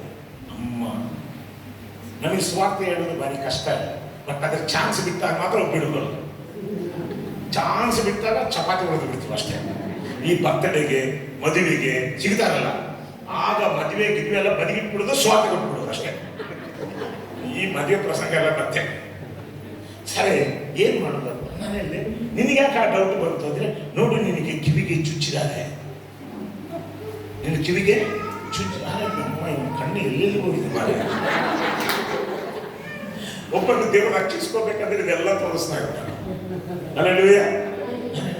ನಾನು ಹೌದು ಸರ್, ನಾನು ಲಿಂಗಾಯತನಾಗಿದ್ದು ನೀನು ಕ್ರೈಸ್ತವನಾದ್ರೆ ಎಂಥ ಮಾರಾಯ ಮಾಡೋದು? ಮಂಡೆ ಬೆಚ್ಚ ಆಗೋದು. ಮಂಗಳೂರಿನವರಿಗೆ ಆದ್ರೆ ತಲೆ ಬಿಸಿ ಆಗೋದು. ಬಹಳ ಕಷ್ಟ ಆಯ್ತು. ಹೆಂಗೆ? ಯಾಕೆ ಯೇಸು ನಂಬಬೇಕು? ನಮ್ಮ ಧರ್ಮದಲ್ಲಿ ಇಲ್ಲದಂಥದ್ದು ಅವರಲ್ಲಿ ಏನಿದೆ ಅಂತೇಳಿ ಬಡ ಶ್ಲೋಕಗಳು ಹೇಳಿದೆ. ನಾನು ಹೇಳಿದೆ, ನೋಡಪ್ಪ, ಈ ಶ್ಲೋಕಗಳೆಲ್ಲ ನಮ್ಮ ಮರ್ತೋಗಿ ಯಾವ ಕಾಲ ಆಗಿದೆ. ನಾನು ಯೇಸುವನ್ನ ನಂಬಲಿಕ್ಕೆ ಕಾರಣ ಏನು ಗೊತ್ತಾ? ಆತನು ನನ್ನದೆಲ್ಲ ತನ್ನ ಮೇಲೆ ಹೊತ್ಕೊಂಡು ನನಗೆ ನನ್ನ ಪಾಪದಿಂದ ಬಿಡುಗಡೆ. ಆತ ನನ್ನ ಪಾಪದಿಂದ ನಾನು ಬಿಡ್ಲಿಕ್ಕೆ ಆಗದಾಗ ಆತನೇ ಬಿಡಿಸ್ಬಿಟ್ಟಪ್ಪ. ಅದಕ್ಕೆ ನನಗೆ ಮೋಕ್ಷದ ಧೈರ್ಯ ಇದೆ. ಏನು ಗೊತ್ತಾ ಅಮ್ಮ, ಅವ್ರು ಹೇಳಿದ್ರು, ಇನ್ನು ಹೆಚ್ಚು ಮಾತಾಡಬಾರ್ದು, ನಿಮ್ಮ ಹತ್ರ ಮಾತಾಡಿದ್ರೆ ನನ್ನನಿಗೆ ಏನೋ ಮಾಡ್ತೀನಿ. ಯಾಕೆ ಗೊತ್ತಾ? ನಾನು ಬಹಳ ಜನ ಹೇಳ್ತಾರೆ, ಯೇಸು ನಂಬಿದ ಕಾರಣ ನಾನು ಅದು ಬಿಟ್ಬಿಟ್ಟೆ, ಇದು ಬಿಟ್ಬಿಟ್ಟೆ ಅಂತ. ಅವ್ರು ಹೇಳ್ತಾರೆ, ಯೇಸು ಇಲ್ಲದೆ ನಾನು ಬಿಟ್ಬಿಡ್ತೀನಿ ಅಂತ ಹೇಳ್ತಾರೆ. ಅದಕ್ಕೆ ನಾನು ಹಂಗೆ ಹೇಳೋದಿಲ್ಲ. ಏಷೇ ಒತ್ಕೊಂಡ್ಬಿಟ್ಟಿದ್ದಾನೆ, ಅದಕ್ಕೆ ನಾನು ಯೇಸು ನಂಬಿದ್ದೀನಿ. ಕರೆಕ್ಟಾ? Praise the Lord, hallelujah. ಅದಕ್ಕೆ ನಮ್ಮ ಧೈರ್ಯವೇನು ಲಾಸ್ಟ್ಗೆ? ಯೇಸುವೇ. ಅದಕ್ಕೆ ನನ್ನ ಪ್ರೀತಿಯಾದ ದೇವರ ಮಕ್ಕಳೇ, ನೋಹ ಸಂಗಡ ಸರ್ವಾಂಗ ಹೋಮವನ್ನು ನೋಡಿ I never again destroy this. ಹಾಗಾದ್ರೆ ಕ್ರಿಸ್ತನ ಹೊಸ ಒಡಂಬಡಿಕೆಯಲ್ಲಿ, ಆತನ ಮೂಲಕ ಸ್ಥಾಪಿತವಾದ ಈ ಹೊಸ ಒಡಂಬಡಿಕೆಯಲ್ಲಿ ನೀನು ದೇವರ ಸಂಗಡ ಏನೇನಾಗಿದ್ದು ಗೊತ್ತಾ? ಆತನಿಗೆ ಮಗನಾಗಿದ್ದೀವಿ, ಆತನ ಸಂಗಡ ಅನ್ಯೋನ್ಯತವಾಗಿದ್ದೀವಿ. ನಿಶ್ಚಯವಾಗಿ ದೇವರ ಕೋಪದಿಂದ ನೀನೇನಾಗಿದ್ದೀವಿ? ಹಲೋ, ಏನಾಗಿದ್ದೀವಿ? ಬಿಡುಗಡೆ ಆಗಿದ್ದೀವಿ. Hallelujah, hallelujah. ನಾನು ಪರಲೋಕಕ್ಕೆ ಗ್ಯಾರಂಟಿ ಹೋಗ್ತೇನೆ. ಈ ದಿನ ಕೆಲವು ಪ್ರಸಂಗ ಮಾಡ್ತಾರೆ, ನೀವು సిద్ధమా, నీవు శుద్ధమా, శుద్ధుడుగా ఉన్నావా, సిద్ధమైనావా, యేసు వస్తున్నాడు. ఏ టైంకైనా రాని, నేను వెళ్ళిపోతా. Any time, anywhere. ఎందుకు తెలుసా? నేను 24/7 శుద్ధుడనే. ఎందుకంటే బైబిల్ చెప్తుంది, నేను శుద్ధుడుగా నడుచుకున్నానికి శుద్ధుడు కాదు. లాస్ట్ వచనం, ఇంకొక వచనం చెప్పను. హెబ్రీయులకు రాసిన పత్రిక 10:10. హెబ్రీయులకు రాసిన పత్రిక 10:10 చూడండి. ఎందుకు నీకు పరిశుద్ధుడు అయినావు? పరిశుద్ధుడిగా జీవించడానికి. చూడు, యేసుక్రీస్తును ಒಂದೇಸಾರಿ ದೇಹ ಸಮರ್ಪಣೆ ಮಾಡಿ ನೀನು ನೆರವೇರಿಸಿದ್ದರಿಂದಲ್ಲಪ್ಪ, ನೆರವೇರಿಸಲಿಕ್ಕೆ ಆಗದೆ ಫೇಲ್ ಆಗಿಬಿಟ್ಟಿದ್ದು. ಅದಕ್ಕೆ ಯೇಸು ಅಮ್ಮನ್ನು, నా తండ్రి చిత్తము చేయవాడే పరలోకంలో ఉంటాడు. నీ తండ్రి చిత్తం చేస్తున్నావా? చెప్పేవాడు చేసినాడా? ఒకవేళ మనం చేసేవాళ్ళు ఉంటే యేసు ప్రభు వచ్చేవాడు కాదు. అది అతను ಒಂದೇಸಾರಿ ದೇಹ ಸಮರ್ಪಣೆ ಮಾಡಿ ದೇವರ ಚಿತ್ತವನ್ನು ನೆರವೇರಿಸಿದ್ದರಿಂದ ಈಗ ನೀನೇನಾಗಿದ್ದೀವಿ? ಎಷ್ಟೇ ಧೈರ್ಯ, ನಾನು ಶುದ್ಧನಾಗಿದ್ದೇನೆ. సరే, ఇంకోసారి హల్లెలూయా. నేను పరిశుద్ధుడైన ప్రకారం నీవు ఎట్లా ఉండాలా? అయినావా? ఎట్లయినావు? ఏంటి సిస్టర్? బైబిల్ ఏం చెప్తుంది? ఆయన ఏం చేసినారంట? ఒక్కసారి ప్లీజ్. యేసుక్రీస్తును ಒಂದೇಸಾರಿ, ಒನ್ಸ್ ಫಾರ್ ಆಲ್ ದೇಹ ಸಮರ್ಪಣೆ ಮಾಡಿ ದೇವರ ಚಿತ್ತವನ್ನು ನೆರವೇರಿಸಿದ್ದರಿಂದಲೇ. ಯಾರು ಇದು ಆಡ್ಬಾರ್ದು. ನನ್ನ ಚಿತ್ತವಲ್ಲ ನಿನ್ನ ಚಿತ್ತ ದೇವ, ನಾನೇನು ಅಲ್ಲ ನೀನಾದೆಗಲ್ಲ. ಅಲ್ಲೇ ಹಾಡೋದಿದ್ದಲ್ಲ, జెస్సీ సిస్టర్ ఆడిದ್ರು. ಏನಂದ್ರೆ, నా చిత్తం కాదు నీ చిత్తమే దేవ. అమ్మ, ఎంత నాటకాలండి. అయితే మన చేత. అయితే ఆ కొత్త నిబంధనలో యేసు ప్రభువును విశ్వాసం ఉంచుకోబడి, యేసు ನನ್ನ ರಕ್ಷಕನಿಗೆ ನೀನು ಒಪ್ಪಿಕೊಂಡಿರುವುದರಿಂದ ತಂದೆ ಆದ ದೇವರು ನಿನ್ನ ಬಡಿಲಿಕ್ಕೆ ಆಗಲಿಲ್ಲ. ಯಾಕಂದ್ರೆ ನೀನ್ಯಾರು చెప్పండి, మీరెవరు? డౌట్ ఇంకెవరికైనా? నీ పరిశుద్ధుడుగా అపరిశుద్ధుడుగా? దేన్ని బట్టి పరిశుద్ధుడు? యేసు క్రీస్తు దేవుని చిత్తము తను తాను సమర్పించుకొని దేవుని చిత్తమును నెరవేర్చకను బట్టి ఇప్పుడు మీరేమైనారు బ్రదర్? ఇప్పుడు ఎంతమంది శుద్ధులు దీని ప్రకారంగా? ఒకసారి హల్లెలూయా చెప్పండి. హల్లెలూయా. ఇది కొత్త నిబంధన. హల్లెలూయా. అందుకని కొత్త నిబంధనను ధ్యానించినావు అనుకో, దేవుని విడిచిపెట్టిపోలేదు. దేవుని విడిచిపెట్టి పోయేకి కారణం ఏమంటే, లోకములో పాపములో జన్లు పోవడానికి కారణం అంటే దేవుని మహిమ, దేవుని ప్రేమ, దేవుని ప్రత్యక్షత వాళ్ళకి అర్థం కాదు. హల్లెలూయా. పోలీస్ స్టేషన్కి లాక్కొని పోయి భయపడిస్తా ఉంటే ధైర్యంగా సాక్ష్యం చెప్పిన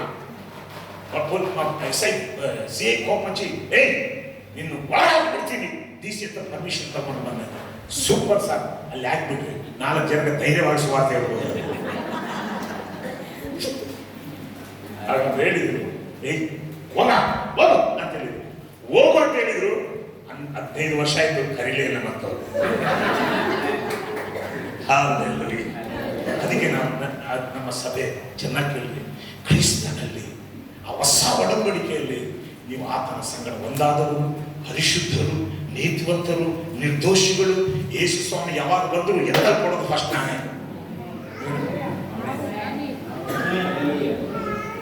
స్వామి వస్తున్నాడు, అదిగో అది ఇట్లయితుంది, ఎంత పడతావా సంఘమా? డౌటే డౌట్. లాస్ట్కి వాడు రాత్రి నిద్రపోయేదే రాదు. అదేంటే ఆ తలకాయలు ఉన్న బొమ్మలన్నీ చూపించేస్తారు. 7 సర్పాలు 7 చిన్న అవన్నీ జరుగుతాయి, లేదని కాదు. అది దేవుని స్తోత్రం. ఏది ఏమైనా క్రీస్తు సంఘం ఆయనకు మనం పెళ్లి ಕೂತರು. ಏನಾಗಿದ್ದೇವೆ? ಕನ್ನಡದಲ್ಲಿ ಮದುಮಗಳು. ಅಲ್ಲೆಲೂಯ. ಆತ ನಮ್ಮನ್ನು ಬಿಡ್ಲಿಕ್ಕೆ ಚಾನ್ಸೇ ಇಲ್ಲ. ಆತ ಎತ್ಕೊಂಡು ಹೋಗಲೇಬೇಕು. ಅಲ್ಲೆಲೂಯ. ಅಲ್ಲೆಲೂಯ. ಅಲ್ಲೆಲೂಯ. ಇದು ಕೊತ್ತ ನಿಬಂಧನೆ, ಇದು ಹೊಸ ಒಡಂಬಡಿಕೆ. ಪ್ರೀತಿಯಾದ ದೇವರ ಮಕ್ಕಳದಕ್ಕೆ ಕ್ರೈಸ್ತನಲ್ಲಿ ಆನಂದಿಸಿರಿ, ಜೀವಿತವೆಲ್ಲ ಅದ್ಭುತವೇ. ಆಮೆನ್. Praise the Lord. ದೇವರಿಗೆ ಸ್ತೋತ್ರ. ಮತ್ತು ನಿಮ್ಮ ಸಭಾಪಾಲಕರಾಗಿದ್ದ ಡ್ಯಾನಿಗೆ ನಾನು ಹೃದಯಪೂರ್ವಕವಾಗಿ ತಿಳಿಸ್ತೇನೆ. ದಯವಿಟ್ಟು ಕ್ಷಮಿಸಿರಿ. ಅವರು 8:15 ಅಂದರೆ 8:40 ಆಗಿಬಿಡ್ತು. 8:40 8:50 ಆಗಿಬಿಡ್ತು. ಮತ್ತು ಈ ಅವಕಾಶ ಕೊಟ್ಟಿದ್ದಕ್ಕಾಗಿ ನಿಮ್ಮ ವಂದನೆಗಳು ಮತ್ತು ದೇವರು ನಿಮ್ಮನ್ನು ಆಶೀರ್ವದಿಸಿ.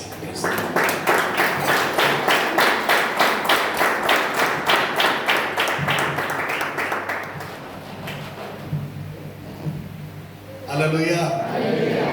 ఎంతమంది ఆశీర్వదించబడ్డారు? అర్థమైందా? ఈరోజు ఏంటి మీరందరూ? హల్లెలూయా. ఎందుకంటే నేను కూడా చాలా మంది చెప్తాను, అన్నా నాకు ఇంకా సిగరెట్ తాగేది ఉంది అదంటే మీరు రండి, ఆటోమేటిక్గా మీ జీవితం మారిపోతుందని. ఒక ఆమె నాకు కొన్ని సంవత్సరాల కిందట, అన్న నాకు బొట్టు పెట్టుకోకుండా రాలేను చర్చికి అనేది రా అన్నాను. ఆమె కొన్ని రోజులు అయిన తర్వాత బొట్టు తీసేసింది. ఎందుకు? వాక్యం వింటే. చాలాసార్లు అదే చేసి చాలామంది నువ్వు అన్నీ వదిలేసి రా అని ఎక్కడ చెప్పదు. దేవుని దగ్గర ఉన్నప్పటి నువ్వు వచ్చినావు అంటే దేవుడు నేను మార్చేస్తాడు. హల్లెలూయా. ఓకే, నేను మరి దాన్ని రిపీట్ చేయను. ఎవరికి వందనాలు. రియల్లీ చాలా సంవత్సరాలు అయిన తర్వాత మనం ఒక మంచి వాక్యం విని దేవుడి విడుదల గురించి దేవుడు చేసిన దాన్ని బట్టి మనం విన్నాం. దేవునికి వందనాలు తెలుస్తున్నాం. హల్లెలూయా. ఓకే, అందరూ సంతోషమా? ఈరోజు వచ్చిన వాళ్ళు నిజంగా నేను అనుకోలేదు. ఈరోజు చాలా ఫంక్షన్స్ ఉన్నాయి. ఈరోజు క్రిస్మస్ ఫంక్షన్, యునైటెడ్ క్యాప్స్ చాలా ఉన్నాయి. ఇంతమంది వస్తారు.